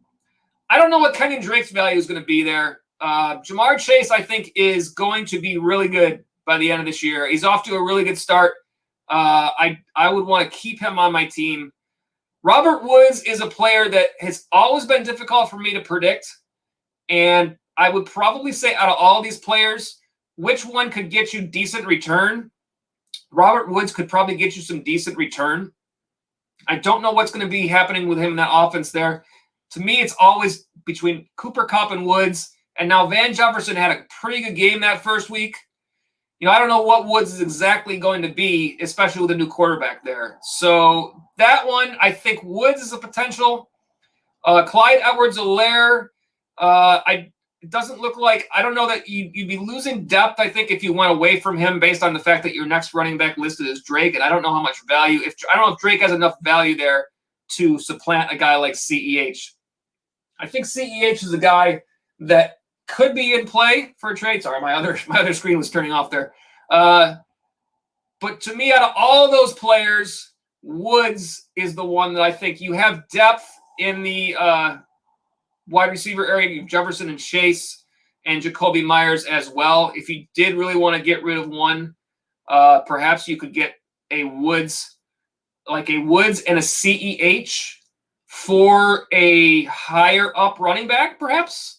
Looking at the list, I don't know who might be there, but if you could get like a let's see, I'm looking to see what players might be a 2-for-1 possibility for you could probably do a Woods for a lower down, you might even be able to do like a Woods for a Darrell Henderson type player, or for sure Gaskin. I think you could get that, but I think it'd be better if you got further up the list, like Woods and CEH for Antonio Gibson as a buy low right now, because Gibson some of the people who have rostered Antonio Gibson might be feeling a little bit worried at this point, and they might be willing to make that trade. You might actually not even need to give up CEH if Robert Woods has a great game this week, and we already know what Antonio Gibson did, which was just a so-so game.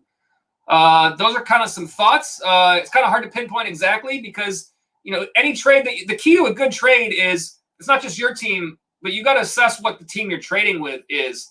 And you need to find, if you have depth at wide receiver and you trade your depth there, you need to be working with a team that has depth at running back and find somebody that they're willing to give up on in return. The trade has to work for those other people.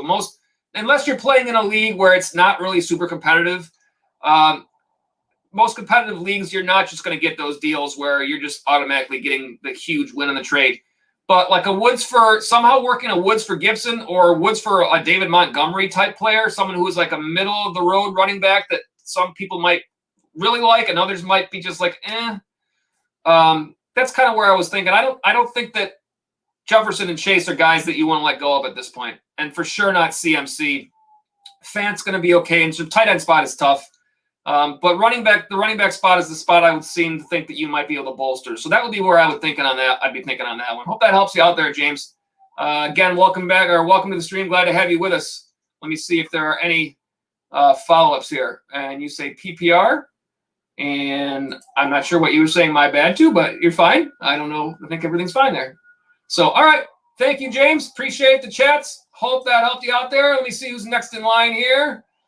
Let's see here.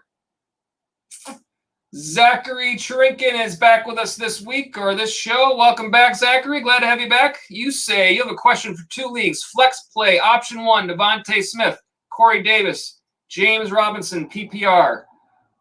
Well, I'm going to put up some stats for you to help you out. My instant reaction to this is I really like Devonta Smith. He's off to a good start, and the matchup is not as good for Smith probably as you would want. San Francisco, you look at last year's stats, San Francisco gave up the 18th most, so that's the 15th fewest fantasy points to the wide receiver spot. Corey Davis for the Jets against New England. New England was a little bit lower down, 24, so that's the 9th fewest fantasy points to the wide receiver spot. So to me, edge Devonta Smith there. PPR gives the edge to both of those guys over James Robinson to me, simply because of the question marks in Jacksonville right now. Like, James Robinson should have been in line for a good game last week against a Houston Texan team that was really bad against the run last season, and his production wasn't there. So I don't know how much you can trust him until you see something better from him at this point. Devonta Smith, to me, is a player that's in line to continue to emerge this year. Good young quarterback in Jalen Hurts. I like Smith a lot, and I think the situation with the Jets is Bill Belichick against a rookie quarterback. Who knows what happens if Zach Wilson has a good game there or if Belichick is able to kind of put a stop to things. I probably will lean towards Devonte Smith. I will give you the stats for Robinson in terms of the running back spot in case that helps you out. Jacksonville against Denver. Last year, Denver, let's see, where do they fall on the list? They are 13th most fantasy points to the running back spot. Again, it's last season. This is a new year. It's tough. Every year is different. So I don't necessarily put as much stock in these matchups early on as I might later on in the season. To me, the volume and the talent and the way it looks like Devonte Smith is on the way up probably makes him win out in terms of those choices to me. And then you say option 2, Devonte Smith, Robbie Anderson, Corey Davis, PPR. So these are 2 different leagues. Well, I just said all that good stuff about Devonte Smith, so I don't know how I can go against him here either. Robbie Anderson, I think, is going to be just fine. The matchup for Carolina, I will put up on the left side of your screen there against New Orleans, 17th, middle of the pack. Again, right about the same range in terms of the matchup as Smith is, and the same thing with Corey Davis. I just like Smith. That might just be me. I don't know if everybody is as high on him as I am at this point, but I just kind of thought that this is a guy that had a clear-cut path to being the number 1 guy there in Philadelphia and a connection with Jalen Hurts that makes him have a lot of value throughout the rest of this season. I think Robbie Anderson, Corey Davis are going to be fine players throughout the year. You're probably going to have a lot of situations this year where you're going to have these same choices between these players. To me, Devonte Smith had a great first week. Corey Davis did also, but the situation quarterback-wise this week for Corey Davis is a little bit worse off because of Belichick's history against rookie quarterbacks. That would make me lean towards Devonte Smith there. Hope that helps you out, Zachary. As I always say, you guys know your rosters as well as anybody. So, sometimes what I say, you might be, yeah, that makes sense. And other times you'll be like, no, Joe, I don't know. I'm going Corey Davis or I'm going Robbie Anderson. I don't fault you at all if you do that. I think for me, I probably lean towards Devonte Smith as a fine start there. And thank you, Zachary, for the question again. I'll see if there's any follow-ups from you. I don't see him here, but glad to have you back on the stream. Let's hope that helps. All right, let me see. From Marty Sodima here, is Shepard and Melvin Gordon for Saquon too much? No, I don't think that's too much. Question mark? I guess you meant question mark instead of a carrot at the end of that one. No, I don't think, if you're asking if you're giving up too much to get Saquon back, I don't think so. I particularly think that Saquon Barkley is going to be fine.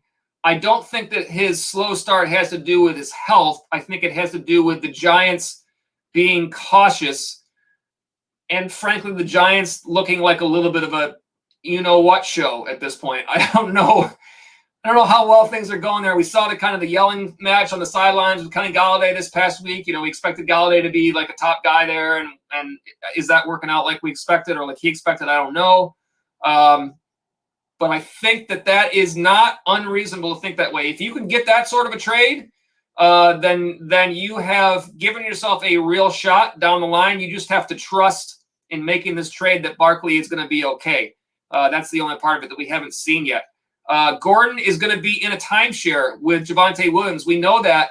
And a lot of the experts that you read will say that they expect Javonte Williams to overtake him as the year goes on. So if that's the case, and that does happen, if you believe that, then Melvin Gordon's value goes down as the year goes on. Saquon's value continues to go up if you believe that he's healthy. So this is one of those, if you make this trade, you'd have to be trusting these things to work out in your favor, that they might not. You have to be aware that they might not. But if they did, then yeah, that'd be a big win for you. I think you've taken a huge step up there if you can get that. So I think that's a very reasonable thought, Marty. I hope that does work out for you. Let me see here. What else do we have? Cash Money says he doesn't think anyone will give you Saquon for Shepard and Gordon and injury issues with Barkley. I absolutely agree with that. But you never know unless you make that offer. And perhaps you make an offer. I know that I was offered in one of my leagues. It was clear that this player did not want Barkley anymore, that they were concerned with him and wanted to get rid of him. So you might find a team that doesn't want to have anything to do with Barkley anymore. Now, just because you've offered Gordon Shepard for Barkley, that doesn't mean that the person that you offered it to doesn't say, well, no, but let's do this player instead. And all of a sudden you're like, oh, okay, I can do that. So sometimes this will work out. Other players will just reject trades, right away. But some players will counteroffer you, and perhaps you work out something that does work out for you there. So I wouldn't advise you not to at least give it a try. If it doesn't work out, no big deal. You keep going. But I think you got a chance to at least get something started where people would actually talk to you and see if there's something else on your roster that they might want. So you never know. All right, let me see what else you got here. You say you don't think people would do that trade, but Shepard is turning out to be a one wide receiver option on pass happy offense so far. I've actually liked Sterling Shepard for a lot of years in that offense. You did mean one or two there. I do agree with that. I think Sterling Shepard is going to be a reasonable spot starter this year. But in a lot of leagues right now, he's just coming off the waiver wire. So, yeah, it's tough because a lot of people they're not going to believe it until they see Shepard do it for a lot of weeks in a row. And I don't know if he's that player or if Galladay works. Like I said, the Giants thing is, I don't know. The Giants thing is kind of weird the way it's working itself out right now. So we'll see what happens right now. But I don't think there's any reason not to make a shot at that. You might get an offer back that you're like, oh, man, that works. James Martin, you think Hunt or Drake week 2? Hunt, absolutely. Half-point PPR. The word out of Las Vegas is that it looks like they're talking about Peyton Barber taking the Josh Jacobs part of that workload, which mean still kind of a split with Drake. I can't say that I'm very high on Drake, especially after last year, a player that was drafted much higher and things didn't work out that well in Arizona. But the matchup for Kareem Hunt, I'll put up the stats on the left side of your screen. Cleveland playing, I don't know the time of the game, but it's a Houston. I think it's a 1 o'clock game. Houston last year, second most fantasy points to the running back spot. I think that, listen, if both of these guys are considered the second back in the committee, then I would take Kareem Hunt over Kenyon Drake all day there. Especially, it looked like when Josh Jacobs was hurt that you would think Drake was going to immediately slide up, but it sounds like that's not what's going to happen with that offense in Vegas. I don't know how they make these decisions. I was surprised that they brought in Drake in the first place at all. But it sounds like they really like Peyton Barber for some reason. I guess based on, I don't know, all the huge years he's had. I don't know. But I think it'd be tough to trust Drake there. Kareem Hunt is a player that you can trust in a run-heavy offense and a really good matchup. So, yeah, I think it's Kareem Hunt in that one. I think both of those guys, Chubb and Hunt, are going to have plenty of value. So that would be my thoughts on that one, James. Let me just see if there are any follow-ups from you there. I don't see any, but hope that works out for you there. James, I appreciate the chats. Big Goo is with us on the stream. Welcome, Big Goo. You say, what's up, sir? I say, what's up to you? And you say, start.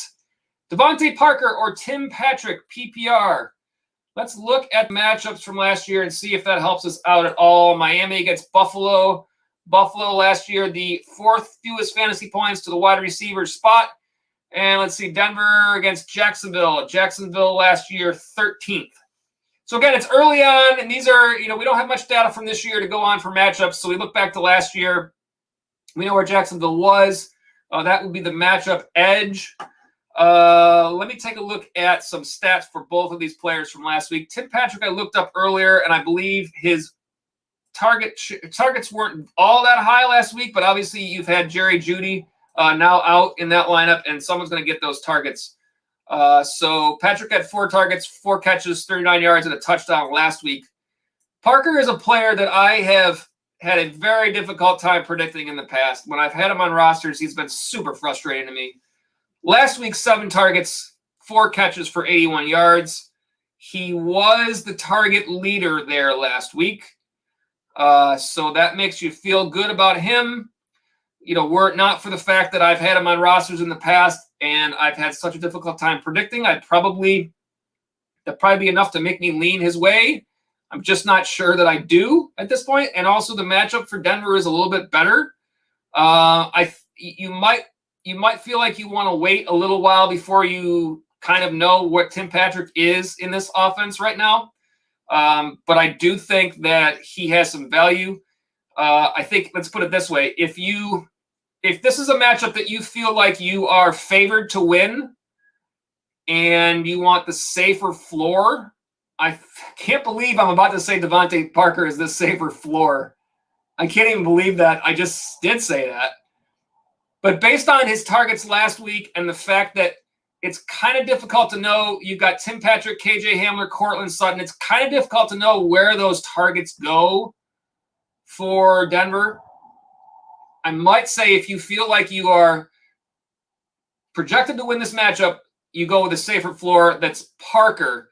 If you feel like you're going to be behind and you need the player that could have the bigger day because of the fact that the matchup numbers from Buffalo are worse, then that could mean the ceiling is not there for Parker and that Patrick could potentially have the bigger day if things work out, but you're also taking the chance that he does not see as much work. That's kind of the best way that I could put it there. I think that's a situation. Now, are these games both early? Let's see if I can put that on my screen.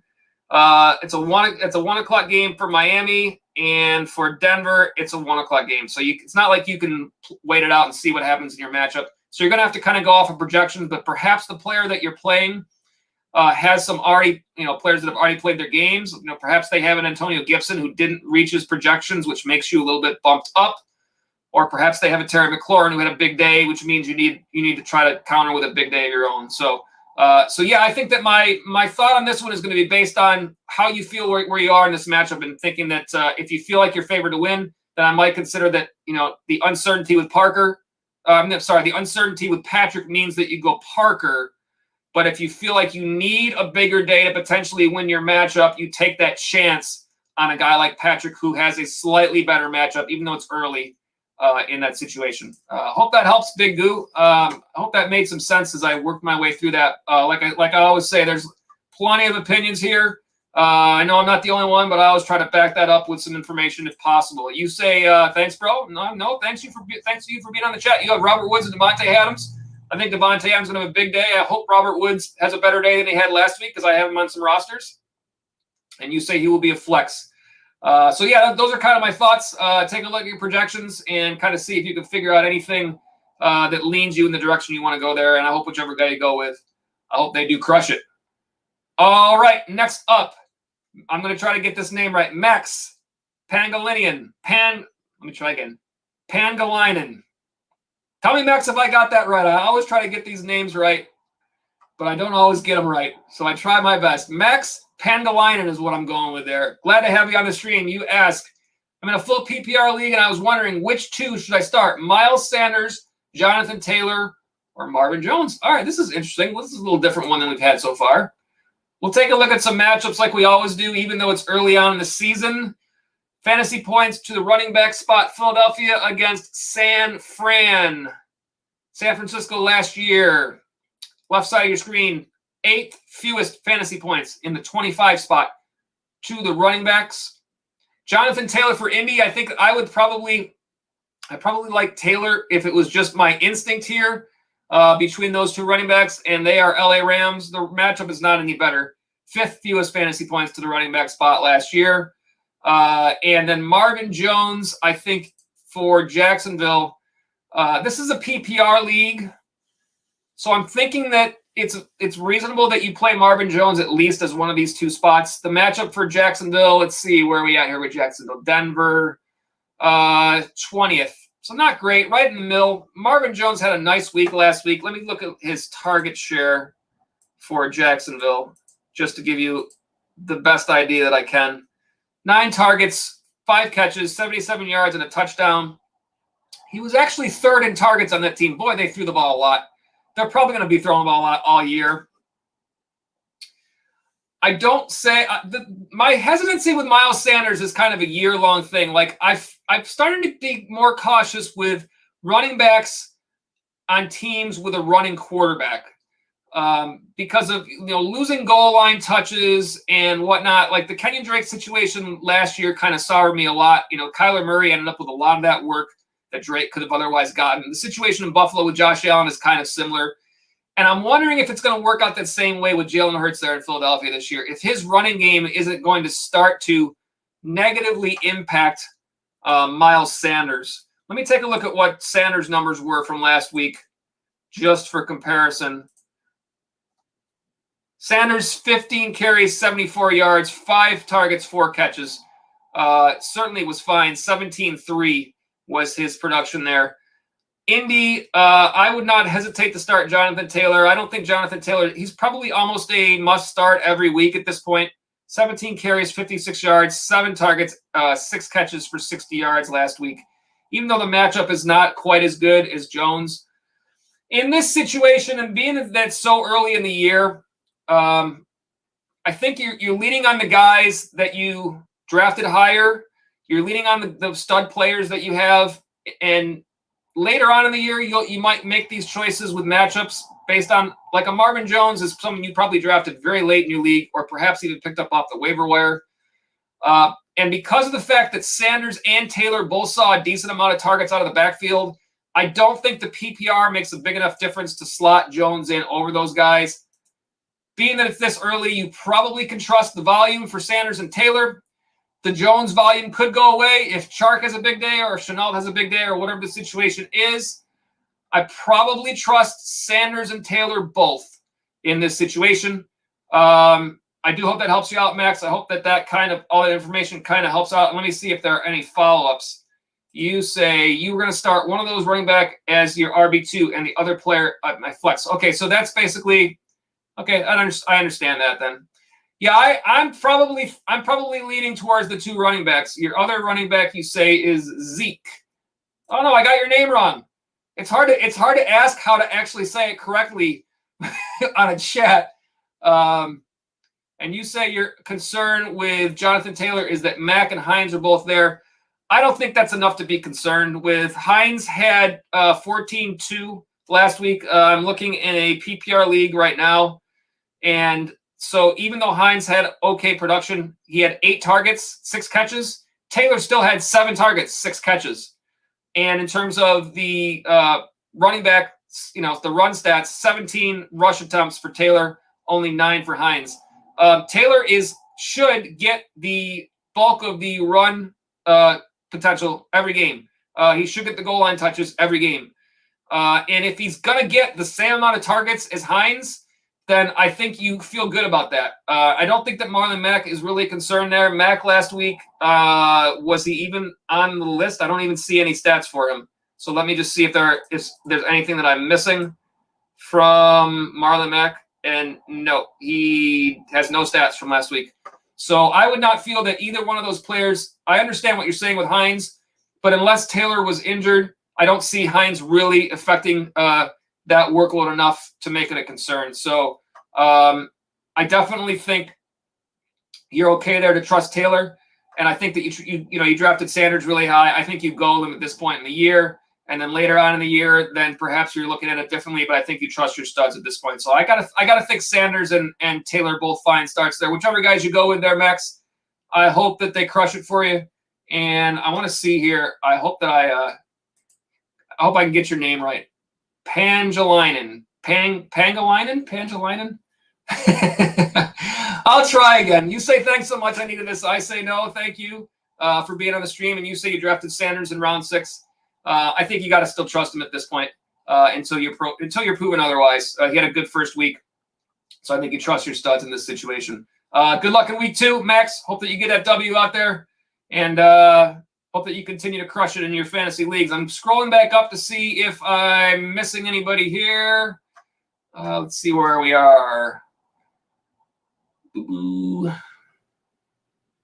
Slide looks like they are next. Slide, welcome to the stream. Sorry for that. I'm scrolling around on my little my streaming service here to make sure I didn't miss anybody. All right, welcome to the stream, Slide. Thank you for the question. Half point PPR. Mike Davis at Tampa Bay. Ronald Jones versus Atlanta for RB2. Coin toss. Let's put up some stats. I know it's early in the year, and we trust these matchups a little later on, but this is really the only data we have to go on.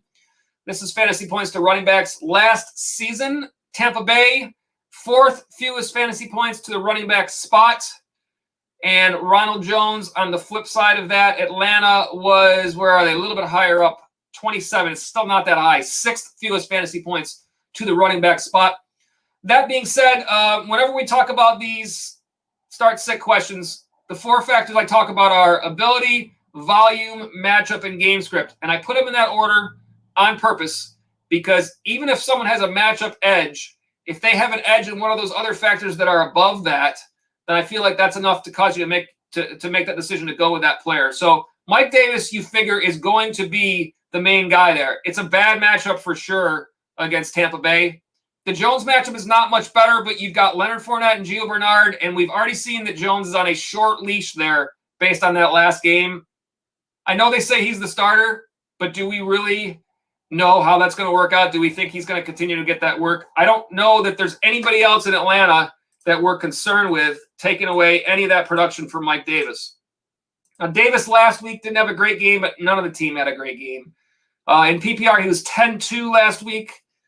15 carries, 49 yards, 6 targets, 3 catches, 23 yards. Cordero Patterson is in that mix there. Only 7 carries, only 2 targets. So, Mike Davis is the clear guy that has the edge. In this situation, being that it is probably a coin toss, you probably have to trust that volume edge that Davis has over Jones. Now, if this were halfway through the year and Tampa Bay has decided that Ronald Jones is their guy and he's got the edge in that committee, then that might be different. But I don't think we know that yet. I don't think we have any way to really know that based on what we've seen so far. We know Davis is the guy there at this point. I mean, he's got the edge and the volume.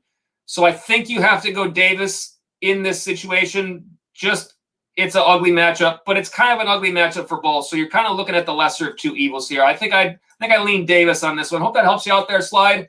And as I always say, whichever guy you go in there, hope that they crush it for you.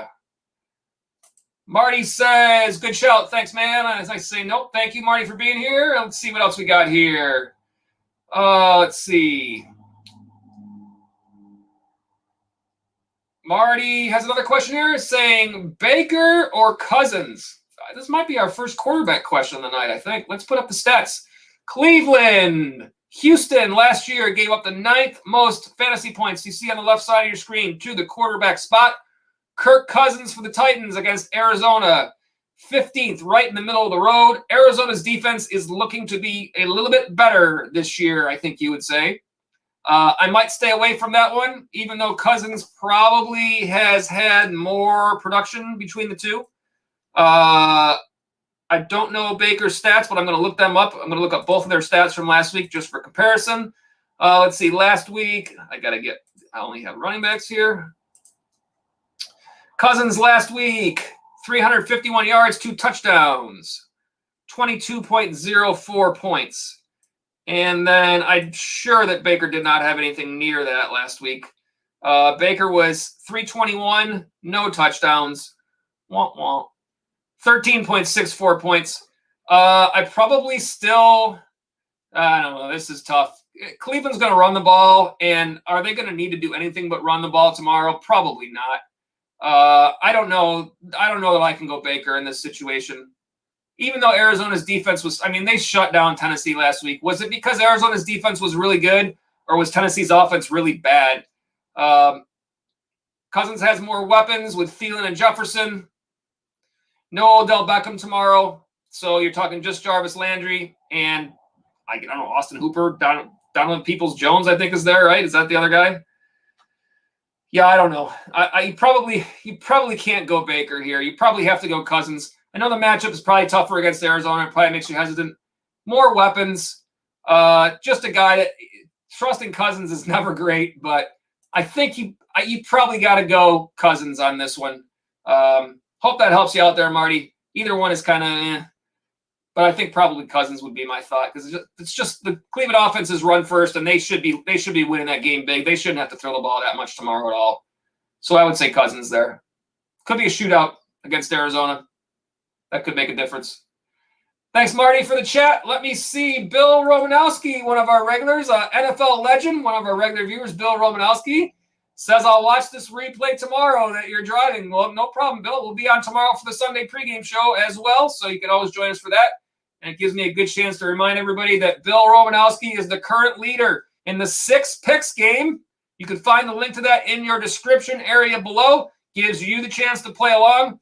6 fantasy matchups. You pick the winner, the players you think will have the better fantasy scoring day in each of the matchups that you'll see. As you watch the video, it'll kind of make sense. We'll go through all the rules for you. Just put your picks in the comments section on that video. They have to be on that video in order for them to count. We keep those standings all year long. Try to climb that leaderboard and see if Bill Romanowski can hold on to that lead or if somebody else can take that over after next week. And just a reminder, plenty of more content left in this show still. We still have all the top matchups to go through for the rest of the show, but we absolutely go for chats first. So we will continue going with this. Let's see here. Who is next? Hector Gonzalez is next. Is there a chance that Gordon stays productive as RB2 year long? Everybody gives him 4 or 5 weeks of life. I do think there's a chance simply because of the fact that they paid Melvin Gordon there. And sometimes you got to look at when a team pays a player, they're not just going to necessarily stop using him. Now, is it possible that Javonte Williams is 1A and Melvin Gordon is 1B? Yes. But you have, at the very least, you have somebody getting a split.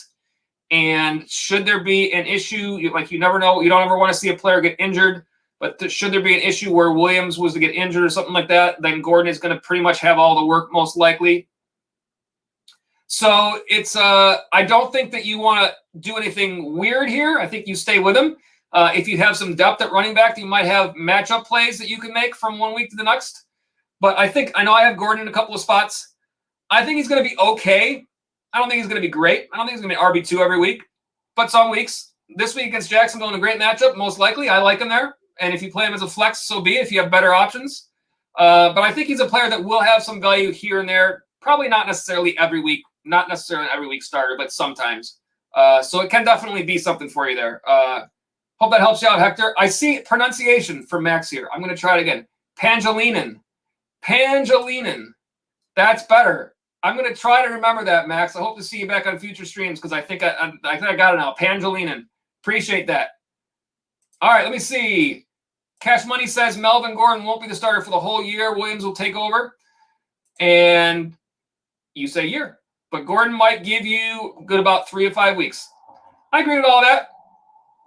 And Hector says if Javonte doesn't bust, I suppose. There's a lot of things that can happen. So anytime you're playing fantasy football, you just want to put yourself in a spot where things can work out for you. And there's a lot of things that can happen. I mean, that's the reason why, you hold on to players like Leonard Fournette when he's not the clear starter there, or a guy like Tony Jones. Who knows what happens, but if they start to look like they have some potential, you just never know. So yeah, you want to just put yourself in situations where you can excel if the opportunity presents itself. That's about all you can really ever do here. Marty says, would you drop Latavius Murray for Rondale Moore? I would consider it in a PPR league, you're saying? If Latavius seems to be the lowest guy on your bench and you feel like you really like Moore and this is your most likely person to drop, I don't see why you couldn't do that. I do think that Murray's going to emerge in Baltimore there. That's just my thoughts. That's not because of anything that I've seen so far. I mean, Tyson Williams could certainly be the guy that they go with. But to me, Murray has been fantasy relevant in past seasons, much more than Devontae Freeman or Le'Veon Bell. I would be surprised if either one of those players move ahead of him. I could see Tyson Williams staying ahead of him. But I feel like Murray, out of all those players, has the chance to actually emerge as the main guy once he's had more time there to learn the offense. So I do think there is some value in keeping Latavius Murray. But that being said, Rondale Moore, again, this is a player like a Devonta Smith, like a Jamar Chase, that you take a chance on. And if they turn out to be great, then, think like Antonio Gibson last year. This is a guy that could win you your league, when it didn't cost you very much to get him. So if you have depth already at running back and you want to take a shot at a wide receiver who could turn out to be great by the end of the year, then yeah, I don't think this is a wrong move at all. So far, Rondale Moore hasn't had as much work there. We've seen Christian Kirk. Kind of look like he had a chance in the past. I don't think AJ Green is going to be all that much of a factor there. So certainly Moore has a chance to be, by the end of the year, in a better spot than he is now. I don't think it's unreasonable to go with him. Let me see what else you have here, Marty. Gaskin and Gordon on the bench. Drop Gordon. I would not drop Gordon, no. I definitely would not drop Gordon.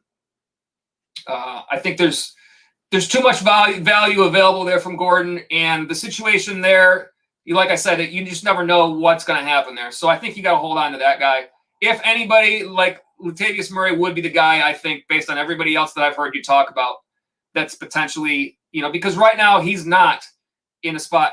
Now, if you drop Latavius Murray, somebody else I would think will pick him up. I would probably pick him up in a league where I had, depth on my bench or place on my bench for him. Somebody else probably would. Melvin Gordon's definitely getting picked up. If you drop him, there's no way that he's still available for you. So you just got to kind of consider, where is your depth? If you have plenty of running backs already, you say you got Gaskin and Gordon on the bench, then you might not, look down your roster and say, am I ever going to start Latavius Murray over any of these other guys? And if the answer is no, or if the answer is I don't think so, and you need wide receivers, then this is a play that you might be able to make. And you never know. Like I said, fantasy football, all you can do is put yourself in a spot where you have the chance to succeed. So you got some good thoughts here, Marty. Hope they work out for you. And hope you get that W in week 2. Let me go ahead and we're going to go back to our content here because I got through most of the chats. I'm going to put this notification up first. Let everybody know the live chat remains open for your fantasy football questions. Feel free to jump in and chat with any questions that you have throughout the rest of the show, but we do have the rest of our content to go through, and the name of tonight's show is Saturday Stars, and that means the top fantasy matchups for the weekend's worth of football. And we've already gone through the quarterbacks, so next let's go ahead and hit up the wide receivers, and these are players with good matchups tomorrow that you can look for. Chris Godwin for the Tampa Bay Buccaneers versus the Atlanta Falcons. Godwin, 23.5 fantasy points last week against Dallas, and Atlanta last year gave up the very most fantasy points to the wide receiver spots. They gave up 19-1 to Devonta Smith last week. So I think Chris Godwin in line, one of our Saturday stars with the top matchup for this weekend. DK Metcalf for the Seahawks, 16 points last week against Indy. This week playing Tennessee, who gave up the second most fantasy points to wide receivers last year and are sitting at number 2 this year after one game. DeAndre Hopkins got 26-3 against them. I think DK Metcalf is one of your top matchups for the weekend. Keenan Allen, another guy. I like this matchup a lot for the Chargers against Dallas. Obviously, like anybody for Dallas, a lot of high-scoring games here and a lot of pass potential. Allen, 19.0 last week against Washington, a tougher defense than Dallas. And Dallas gave up 23-5 to Chris Godwin last week. Cowboys last year gave up the 4th most fantasy points to wide receivers, sitting at 6th after one game this year. I do think Keenan Allen is one of your top matchups for this weekend, as well as Mike Williams in the same matchup for the Chargers. Williams had 22.2 fantasy points last week against Washington. I think both of those guys can return plenty of value in a nice matchup there for the Chargers, catching passes from Justin Herbert, who also is, I believe, a great matchup. He didn't make my top matchup list for this show, but I think Justin Herbert, I look for him to have a nice game last week with a better situation than against Washington was last week. I like Christian Kirk tomorrow. Minnesota last year gave up the 5th most fantasy points to the wide receiver spot. They're sitting at 12th this year. They gave up 29 to Jamar Chase for Cincinnati last week. And Kirk last week against Tennessee had 2 touchdowns and 24 fantasy points. This is a player who has been kind of like on the edge of being a guy that you can trust often in that offense, just kind of never really has emerged. Probably available on your waiver wire right now. So if you're looking for a wide receiver that you might be able to plug in with some good matchups, I like Christian Kirk. A.J. Brown for Tennessee. Again, this is not a start-sit list. These are players with the top matchups for this weekend. There are some players who I do not include on this list because they are just simply auto starts. Like I didn't include DeAndre Hopkins. Of course, it's the same matchup as Kirk. It's a great matchup. But these are players that you might potentially have a decision or some sort of hesitation about. Now, A.J. Brown, you're probably playing A.J. Brown every week. But after last week for Tennessee, you might be like, oh, what's going on? This matchup, Seattle, 6th most fantasy points to the wide receiver spot last year. They gave up 20.3 to Zach Pascal from the Colts last week. Brown had 14-9 against Arizona. I think this is a good matchup for Brown, and it should also be a good matchup for Julio Jones. We will see how that works out in that offense there. Let's hope they look better than last week. Julio only 5.9 fantasy points last week. I think this is a good opportunity for him to kind of start his season and turn it around there with Tennessee.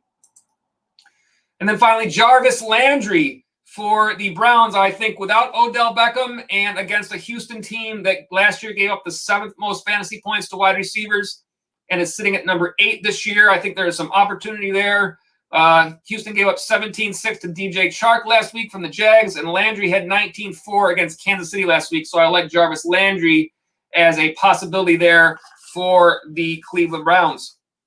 All right, I see a couple of chats here before we go to the running backs. Those are all the wide receivers. I'll check back to the chats here and see where we're at. Let me see. Where did I leave off here? Did that one? Did that one? Did that one? I'm way higher. Let me go farther down. Sorry, guys. I've scrolled all the way up there to get my original chat back on there, and there we go. All right, Marty has one here. Would you trade Eckler and Higgins for Justin Jefferson and Chase Edmonds? I would personally probably not give up on Austin Eckler yet. I understand the efforts to get Justin Jefferson, but I think you're taking a pretty big step down to Chase Edmonds in that offense in Arizona. Last year, you look at what Kenyon Drake did there, and the production just wasn't there. Kyler Murray just takes away so much of that because of his ground game that I can't say that I trust Edmonds, especially now that they got James Conner, and you're going to see those two work together.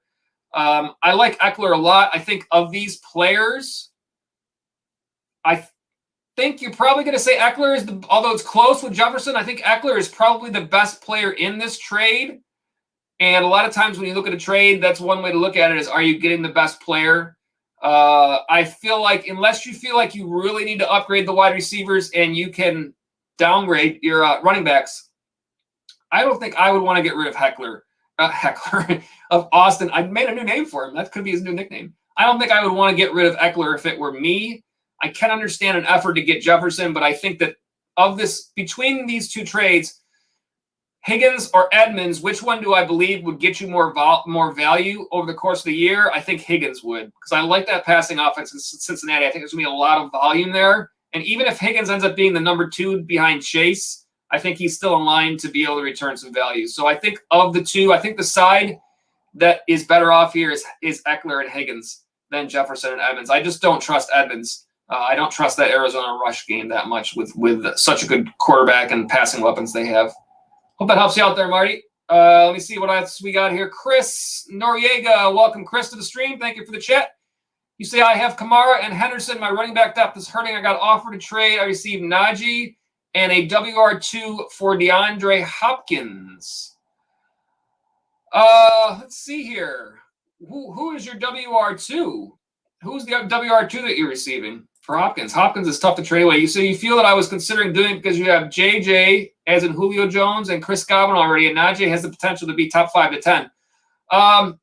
So if that's the case, is this a trade that do you need to make this trade before the games tomorrow? Or do you feel like this trade will still be available? Because I would love to see that Tennessee offense play better than it did that first week before I think about having Julio Jones. Now, Godwin is probably going to be fine. But if the Tennessee offense continues to look bad and all of a sudden there's some concern there, now you're looking at you've kind of traded depth. You've kind of traded the wide receiver side for the running back side, and then you're going to be good at running back, and all of a sudden it's going to be like, oh no, well now I've got no depth at wide receiver. I'm curious at what your WR2 is. If he is somewhere like above where Julio is, or in that range. Let me see what you say here. You say Justin Jefferson. If Justin Jefferson is the receiver that is part of that deal, I'm not sure I'm reading that the right way. Either way, let me go back to your original chat. I think this is one. I think you need more information on this one before making this deal. The Pittsburgh offense last year was not capable of running the ball. The offensive line has not seemed to get better this year than it was last year. So even though you expect Harris to be the bell cow and to receive pass volume, so far, like, it would be nice to see it first before we can trust it. So you could potentially be, of course, Najee Harris could turn out to be fine for the year. You also could potentially be trading for somebody whose production ends up looking like James Conner's production did last year. And I don't think that's probably not what you're looking for there. With Kamara and Henderson, I mean, I like those as your two running backs. I think Henderson is going to be he's going to have some nice value for where you got him in drafts this year. If he's your RB2, I think he's probably more appropriately a flex, but I think he can be considered an RB2 on a team that's a wide receiver dominant team. You say that your wide receiver 2 would be a Rager or a Deontay Johnson. I wouldn't do it with Rager. That's not enough to me. Sorry for the confusion. No problem. It's just trying to figure out the best, so I'm giving you reasonable thoughts. You say I have Justin Jefferson and Godwin. Okay, JJ is not Julio Jones. That makes a difference. That is a big difference. Justin Jefferson and Godwin, and the WR2 would be Deontay Johnson or Rager. I don't think Rager's enough there. I think Johnson is enough potentially. So essentially that your wide receivers would then be hold on, let me go back to the first one. Your receivers would be Jefferson, Godwin, and Johnson instead of Hopkins, Jefferson, and Godwin. And then is this a PPR league, Chris? Or is this a half or a standard? Because if this is a PPR league, then I think you might just want to roll with that receiver core. I mean, essentially, when you've got 3 great receivers like that, you're turning your team from 2 wide receivers, 2 running back flex to 3 wide receivers, 1 running back flex. So at that point, you can actually still consider Henderson your flex, because realistically, Hopkins, Jefferson, Godwin, none of those players are really in the flex consideration to me. Those players, all 3 of them are WR2 or better. Hopkins is obviously 1. Jefferson is a 1, and Godwin is probably a 2. So you still have, if you don't separate the 2, the wide receivers and the running back, and you look at it from an overall standpoint, you're looking at 2 RB1s and an RB2. I'm sorry, 2 WR1s and a WR2, an RB1 and a flex. So if you flip that around, then you've got an RB1, an RB2, and a flex. And then a wide receiver 1 and a wide receiver 2. So you're still kind of in the same situation. You say it's half PPR. So that does make a little bit of a difference. I could understand trying to get another running back because of that. If it were full PPR, I would say I would be plenty comfortable rolling with that wide receiver core. And I really might still consider being comfortable still rolling with it now. I mean, you got to figure if Chris Godwin is your 3 on that team in terms of wide receivers. I mean, look at what he did the first week. I know there's a lot of other mouths to feed there in Tampa, but you got to figure he's typically going to be your target leader for that team. If that was my lineup, I would be happy with it. I would be comfortable with a Kamara, Henderson, and then a Hopkins. What did you say? What were the other ones? A Hopkins and Jefferson and Godwin. I would be really comfortable with that if that was my team. I would not feel the need to swap out for Najee Harris given the uncertainty in Pittsburgh right now. I think that's kind of why I'm saying let's take a look at how this plays out. Let's see what Pittsburgh does this week before you make that deal. If you end up with 2 straight weeks of Pittsburgh not looking at like what you expect them to look, then you might hesitate. If you see a great game out of Harris this week, now potentially that means you might not be able to get the same trade anymore. I do like Deontay Johnson in terms of someone to get back, so I think that would be a good player to get back. And then you say you were considering it because Mostert went out. Your bench backs are Damian Williams and James White, so you're iffy on those. Essentially the way I'm looking at it is you might be like, I'm a player that's more comfortable. I like to have my flex be a running back. I feel like it's more consistent across the way. So you might look at things the same way. It's just when you flip it around and you look at the other way and you consider that Hopkins, Jefferson, Godwin, I don't consider any of those flex level.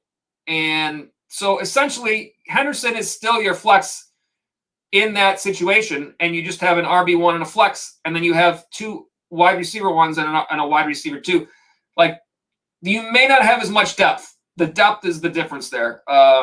So I could see where it would be different on that end.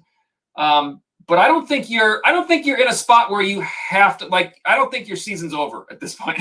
I think you're still in really good shape. It seems like that's a formidable team to me. So I would say see how it plays out before you make that deal. and then consider what Harris has done. Is it enough to make you feel like you go ahead and make that deal happen? Either way, hope it works out for you, Chris. And you say same about like RB at flex. Yeah, I absolutely like that because I just feel like it's more consistent. You can kind of count on it a little bit more, especially in a half or standard type league. In PPR, you might look at it differently. But I can understand it from that standpoint. You just want to make sure that let's put it this way. James Conner's production last year, if you felt like that was what you were going to get for this entire year from Najee Harris, would you make that deal? Because I don't know if that's enough to make that happen versus losing DeAndre Hopkins in that deal. So I would consider keep an eye on what happens with Harris, and your answer will probably show itself to you, I would think, as these games go on. Thank you for the chat, Chris. Hope that works out well for you here. I'm going to make sure I don't miss anybody. I think A. Aladdin has the next one in line here. Thoughts on Emmanuel Sanders from the Bills? Well, as you know, I am up in Buffalo. I'm Bills Mafia.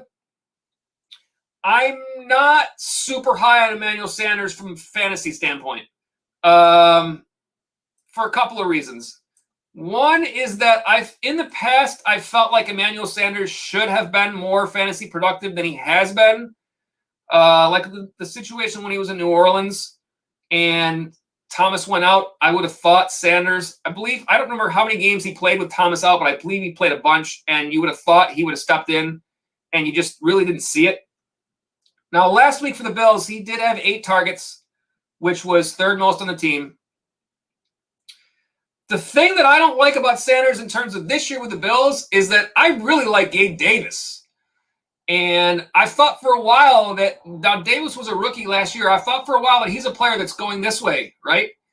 And if that's the case and he continues going that way, is there a chance that he ends up overtaking Sanders for like the third basically wide receiver in that offense behind Diggs and Beasley?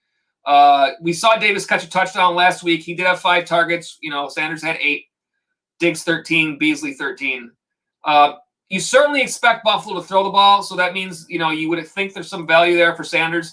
I just feel like in the long run here, I'm waiting for Gabe Davis to be that guy in Buffalo. And if that happens, that's going to be a downgrade to Sanders. So you could probably get Sanders off the waiver wire right now. I'm sure, it's not someone you have to trade for.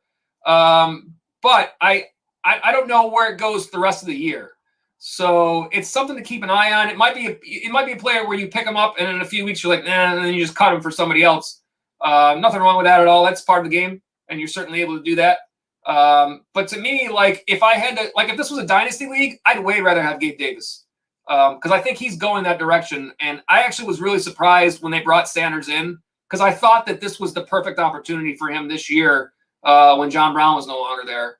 And I think from a fantasy standpoint, would have felt more comfortable with Davis than Sanders, just based on the fact that I thought Sanders has underproduced recently. So, keep an eye on it. I think that's the best you can say is keep an eye on it and see where that goes. It's going to be pretty clear based on the pass game in Buffalo. They're going to pass the ball. It's not going to be any secret there. So I think you're going to be able to figure that one out pretty easily as the weeks go on. Thank you for the chat. A. Aladdin, welcome back, one of our regulars. Chris Noriega says, appreciate the advice. For real, you seem real educated. You deserve more views. Well, I appreciate that, man. We're a new channel. We only started last year. So, we're working on doing, these streams and different videos and trying to figure out, what works best. Like I said before, any of you guys that enjoy our content, if you drop us a like or if you haven't subscribed yet, feel free to hit that subscribe button. They both help out the channel a ton as we continue to grow. And also want to make sure that you guys, get that notifications when we have new content. So appreciate it. This thing is it's not an overnight thing, I don't think, for in terms of where the views are at. And there are a lot of things here that are still going that, that hopefully we look to, learn a little bit more about as we go. But I do think that we've made some growth since we started, and we're up in the 70 range now. So, we're looking at hitting that first goal of 100 new subscribers, and hopefully, keep figuring things out. But I will say this: let me put up the real quick again, the 6 picks game. That is something new that we're doing this year. So if you guys like it, then it's something you guys can be a part of. It's a game where you guys can actually make the picks. The video is the link in the description below. Just click on the video, and we keep the standings every week. You're going to pick 6 matchups. You pick the fantasy winners in all of those matchups. And just kind of something that a little more interactive to get you guys involved. So yeah, like you're saying, as a new channel, we're still looking for new things. to kind of give you guys some things that you like. So we appreciate all you guys that are regulars, and especially we also appreciate all your new viewers. So thank you for being with us on the chat. We have some more content to continue going through on the show. We got the top matchups for this weekend's play, and that's what Saturday Stars is. We're looking at the top matchups, not necessarily a start-sit, but a rundown of the top fantasy matchups you can expect to look for the weekend. We've gone through the quarterbacks and the wide receivers already. So next we will start with the running backs. And again, feel free to drop us a chat while we're going through the content if you have questions, and we'll get back to those. But in the meantime, we'll go through the rest of this content for you guys. Top matchups at the running back spot for this weekend. Kareem Hunt, top of the list versus the Texans. Houston gave up the second most fantasy points to running backs last year. They're sitting at number 12 this year after one game. Hunt, 17.1 fantasy points last week against Kansas City. I know some of you got questions about Hunt already tonight. I think he's in line for a nice day tomorrow. It's a really good matchup. I would think that Kareem Hunt is a player you can get in your lineup tomorrow. Melvin Gordon, we've talked about a lot tonight already against the Jaguars. Last year, Jacksonville gave up the third most fantasy points to the running back spot, and they're sitting at number 3 again this week. They gave up 14-5 to Mark Ingram last week. Gordon had 28 last week against the Giants. I know there's a split there with Williams, but coming off of a good week, I think Gordon has a good opportunity to be offered the chance to continue that from his team. So I like Gordon in a good matchup here. I like the matchup for Najee Harris. I know we talked about him a little bit just now. I think this is a real opportunity for him to show himself and for that offense to show that the run game is going to be productive. The matchup last week against Buffalo, you could say, might have been a little bit more tricky. This is a good matchup against the Raiders. Last year, they gave up the 4th most fantasy points to the running back spot. They are 6th this year after one game. 18.4 to Tyrell Williams for Baltimore last week. Najee Harris only had 5.9 against the Bills in week 1. So we're going to learn about this Pittsburgh offense this week in a good matchup. If they end up still being pass heavy and the production isn't there, then questions might arise on the side of the Harris side. If not, then you might know where we're at. This is going to be what's going to tell us a lot for Najee Harris. This is a good matchup. That's why I've got him on the Saturday Stars top matchup list. Jamal Williams from the Lions. Playing against Green Bay this week, I like this matchup for both guys. Williams, Green Bay last year gave up the 5th most fantasy points to the running back spots.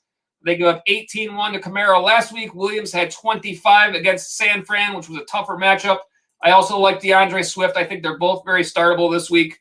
Again, Swift 24-4 last week against San Fran. Both players had some good results. I do like Chase Edmonds this week, although I might not be quite as high in him overall for the year.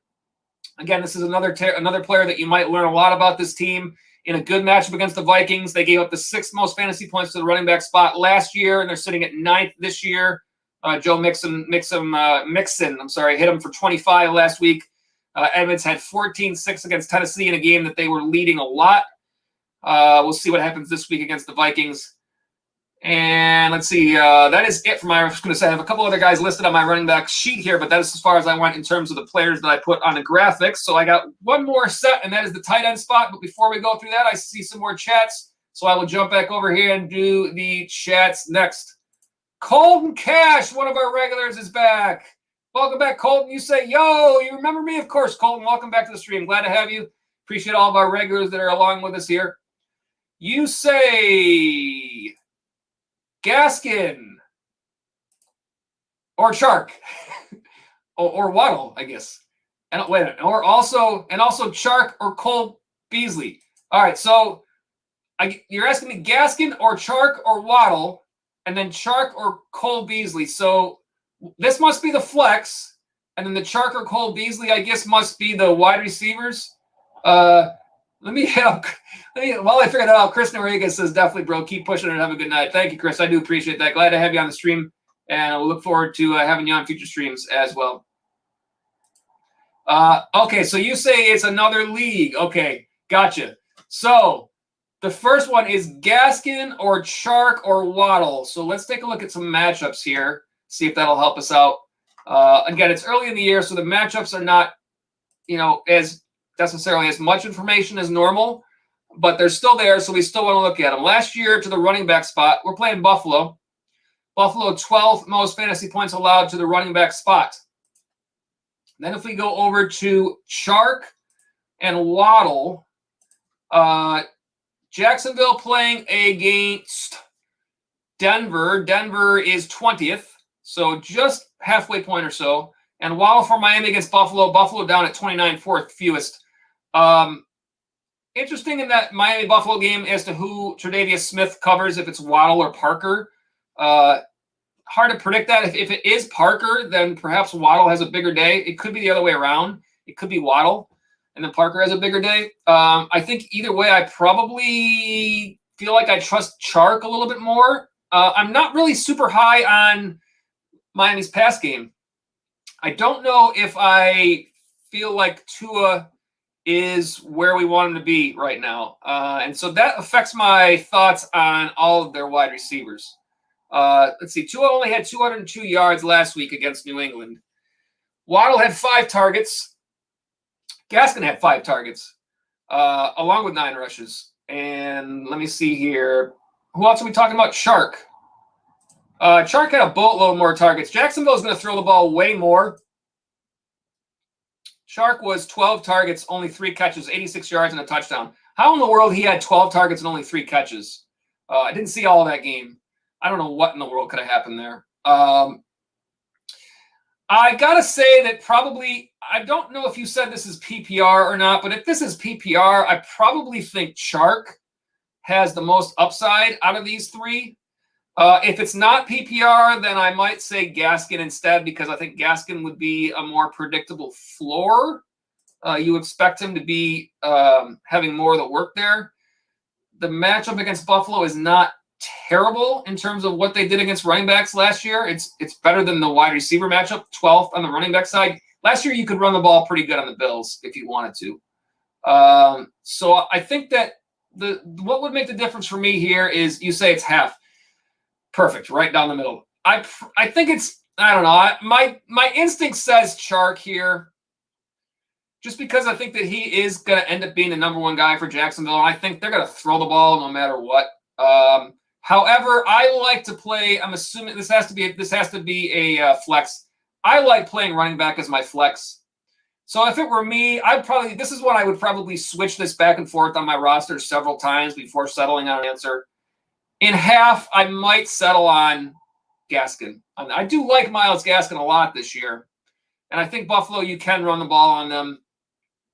I don't know if this is a high-scoring game or not. I think the Bills would want it to be a high-scoring game, but Miami's defense is a little tougher, so it might not potentially be that way, kind of like Pittsburgh was last year. It didn't end up being all that high-scoring last week. Sorry. Then again, Buffalo did kind of shut down Harris last week too, so yeah, wow. A lot of this, the answers, a lot of the stuff that I've gone through didn't really help that much, did it? I gotta think. I'm thinking I'd probably lean towards Chark on this one. Chark or Gaskin. I don't think it's Waddle to me. Waddle's a guy I think that you keep looking for to see where he gets to the end of the year, but I think it's between Gaskin and Chark. And this might be one where I say to you, you know your roster better than anybody, and I might say Gaskin, and you might be like, nah, Joe, I'm going to play Chark, or the reverse. But I would probably lean, I don't know. If it was full PPR, it'd be way easier for me to say Chark. The fact that it's only half is what's making me kind of be like, it could be either guy. I think the safer floor is Gaskin, and I think the bigger upside is Chark. So if you are in a matchup where you feel like you are comfortably going to win, then you might take the safer play, and to me that's Gaskin. Or if you are in a matchup where you need a big game, then you might take Chark because of 12 targets last week. I mean, if those 12 targets are 9 catches instead of 3, then that's a huge game. So I would say think about it that way and kind of take a look at what that matchup says to you. If you need that safer floor, obviously the running back, it's Gaskin. Or if you need to take a shot at a big game, then that might lean you towards Chark. But I think it's one of those two. And then in your other league, Chark or Cole Beasley. Well, Beasley last week had 13 targets also for Buffalo. He did not have a touchdown, but I believe he did turn those into more catches. 8 catches, 60 yards. If you look at the matchup here, if that helps for wide receivers, we already looked at the Jacksonville matchup against Denver. And then the Buffalo matchup against Miami. And Miami is the 10th. Last year was the 10th most fantasy points to wide receivers. You would think that Xavier Howard, I assume, is healthy and would be on Stephon Diggs. And if that's the case, then let's assume that Howard makes it a rough day for Diggs and that Beasley might see more work. He's already seen a lot of work anyways. I'd probably have to say Beasley in this situation is a little bit of a, you feel like the volume is more comfortable there than Chark. There's so many things up in the air in Jacksonville with Shenault and Jones and the running back situation. Probably feel more comfortable with Beasley in this one, if that helps you. Hopefully that helps you out there, Colton Cash. Welcome back to the stream. Glad to have you again. Good to see you back. Hit up our 6 picks game. What's my handicap? My handicap is losing every ball on the course. That's my handicap. I am not good at golf. Last night or one of the last shows earlier in the week, someone commented on the hat as well. I am not good at golf. It's fun. My goal is usually 1 par per summer. And if I get that par, then my goal is usually 1 birdie per summer. But realistically, like if I go to the course and unless I have, if I have a normal amount of golf balls in my bag, like finishing the round and still having golf balls is great. Like the best goal I can have is finishing an entire round without losing any. That's where I lie in terms of handicap. So yeah, I'm not going out there and really beating anybody on the golf course, but it's good stuff anyways. So I think it would be, if I tried to actually learn the game more, it'd probably just be more frustrating than it's worth.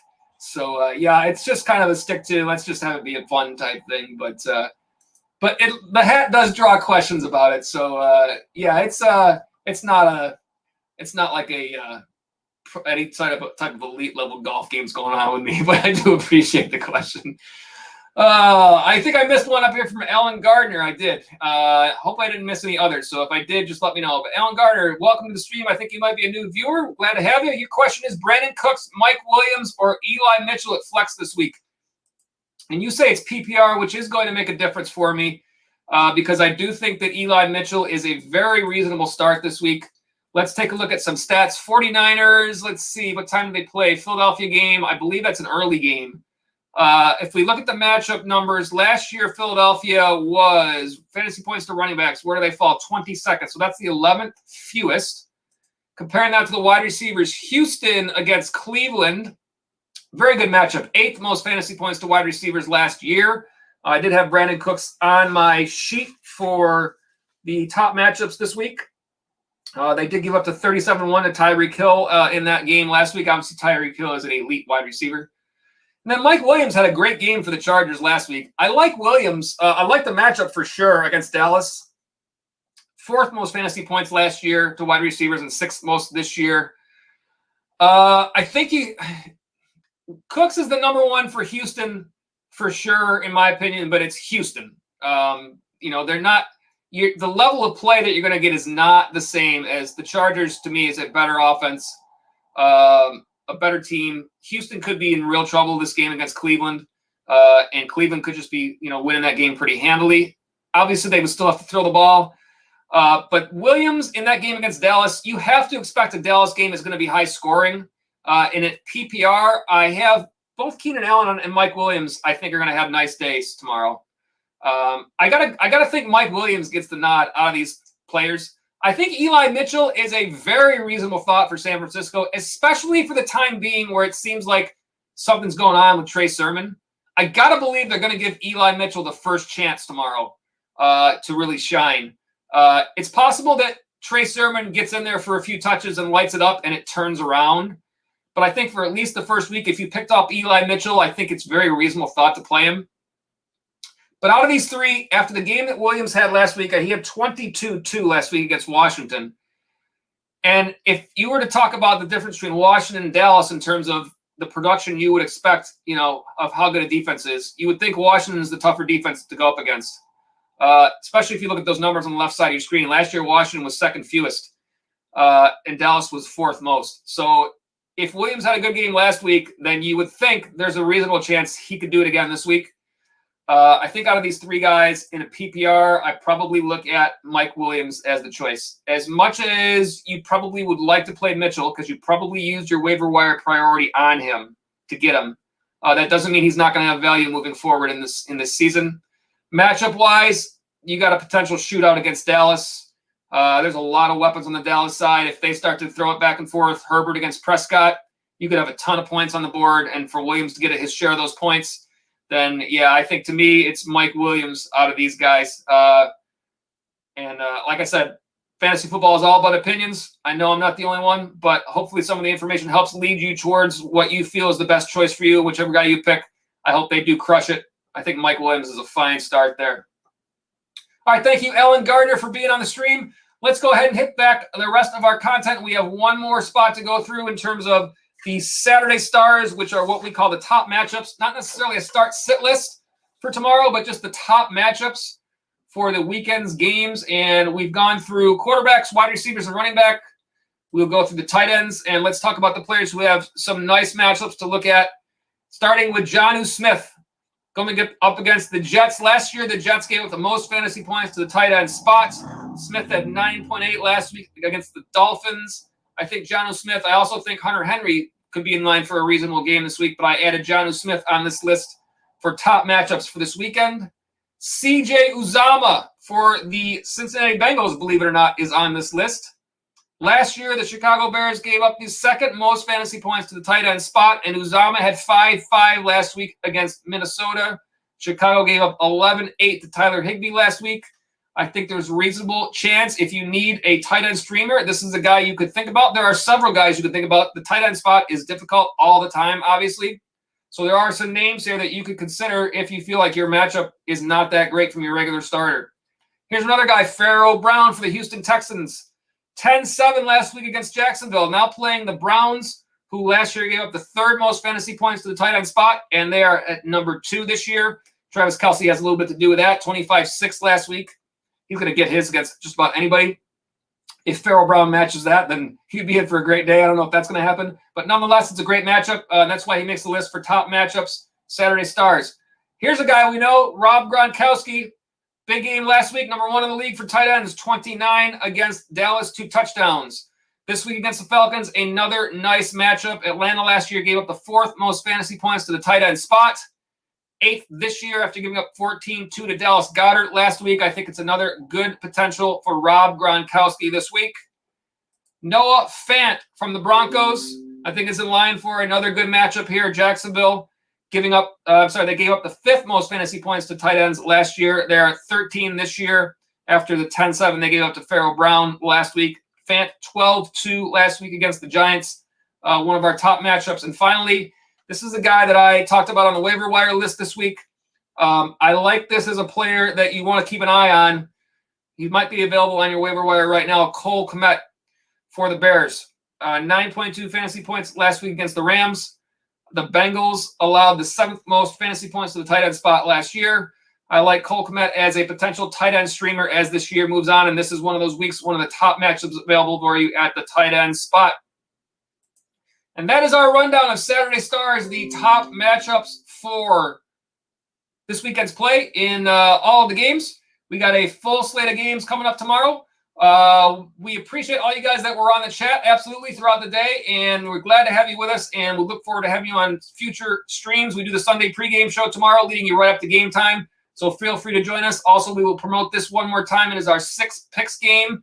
That video link is in the description area below. Gives you guys the opportunity to get in and play right along. Pick the fantasy winner in each of the 6 matchups. The rules are very simple. They are on the videos as well, but they are here also. You're going to pick those 6 fantasy matchups in the comments section on that video using PPR scoring. We keep the standings all season, and those picks will be open until 1 o'clock tomorrow game time. And the current leader in that game is Bill Romanowski, one of our regulars. So all you guys that are able to get in that game and see if you can climb up that leaderboard, and Bill will be there as well, I'm sure. Couple of more chats here before we call it a night. We'll get these in here. Peter D'Angelo, welcome to the stream, Peter. Having a wide receiver problem. Good one, but still. Need to choose 3. PPR, Amari Cooper. Oh, look at all these names you got.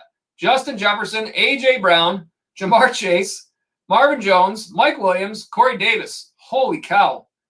Throw a dart, man. How can you go wrong with any of these guys? Cooper, we'll look at some matchups to see what that tells us. I don't know how you can go against Cooper after the game that he had.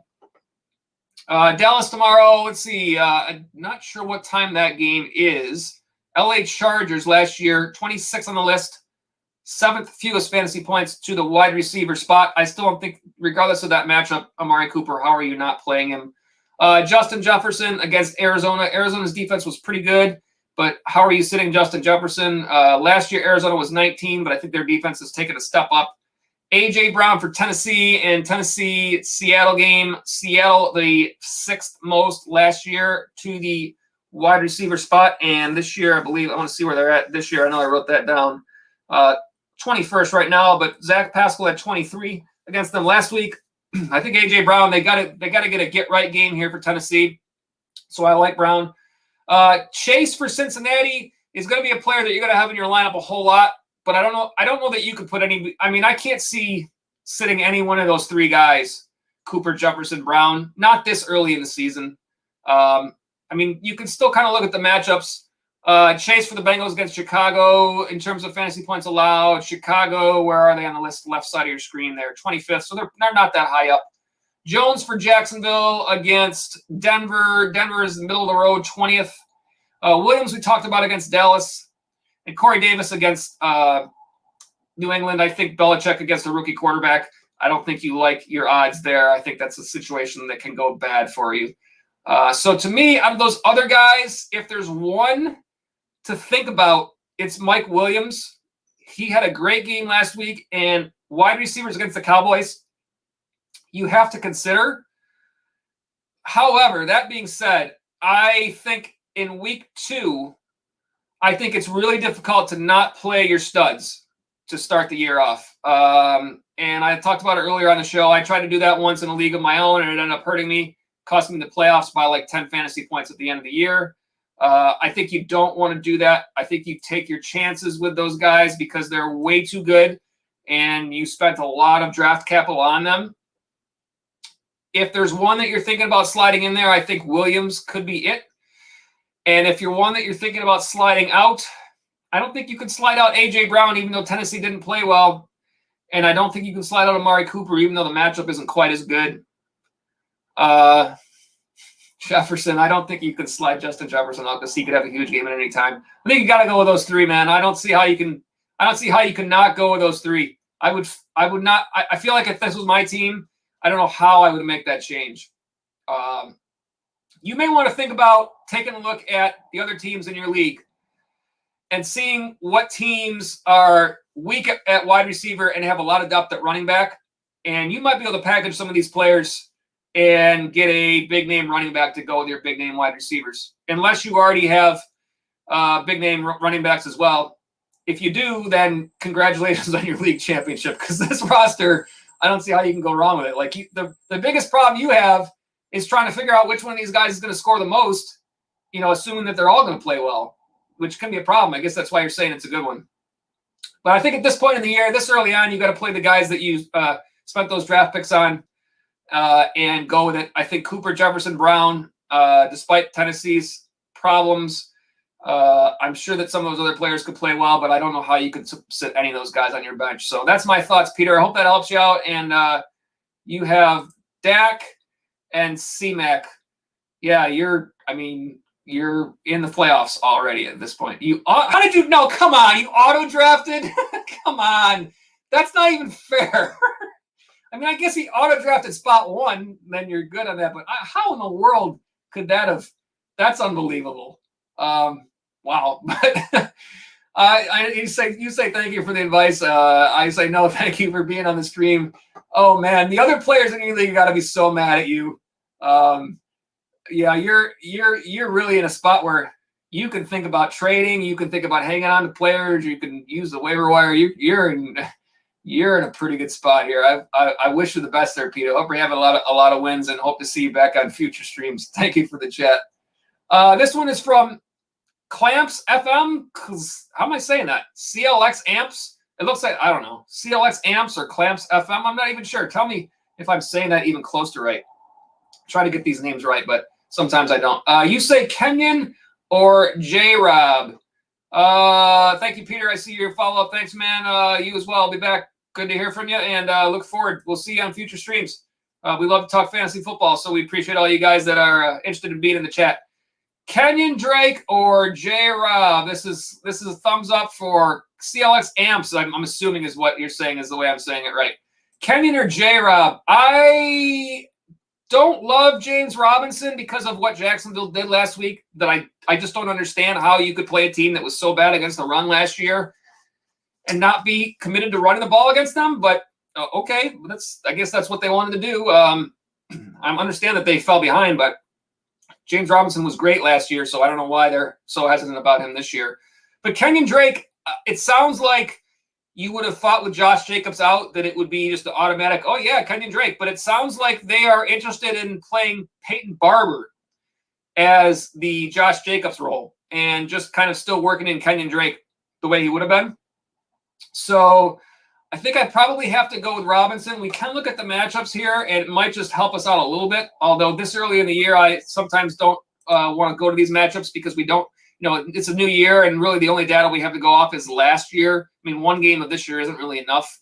But Las Vegas, if you look at the matchup playing against Pittsburgh, a tough defense. Third fewest fantasy points to the running back spot. James Robinson for Jacksonville against Denver, a little bit higher up, 13th. So just above the halfway point. So the matchup is a little bit better. You have to think the volume. He should get the volume. He should get more volume. He deserves it after the year he had last year.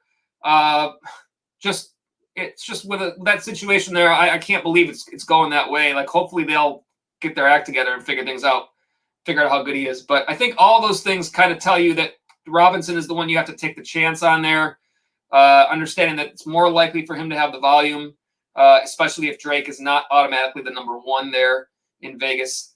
And also the matchup is a little bit better. So I would probably end up going with Robinson in that one if I had the choice. And then you say Devonta Smith or Tyler Boyd. No reason to be sorry. This is what we're here for. We appreciate the questions. If you look at the matchups here for wide receivers, Smith in that Pittsburgh game, the Philadelphia game against San Fran halfway 18 in terms of fantasy points to wide receivers. Tyler Boyd for Cincinnati, Chicago, halfway point as well. No, they're a little farther down, 25th, 8th fewest. The difference here is volume, in my opinion.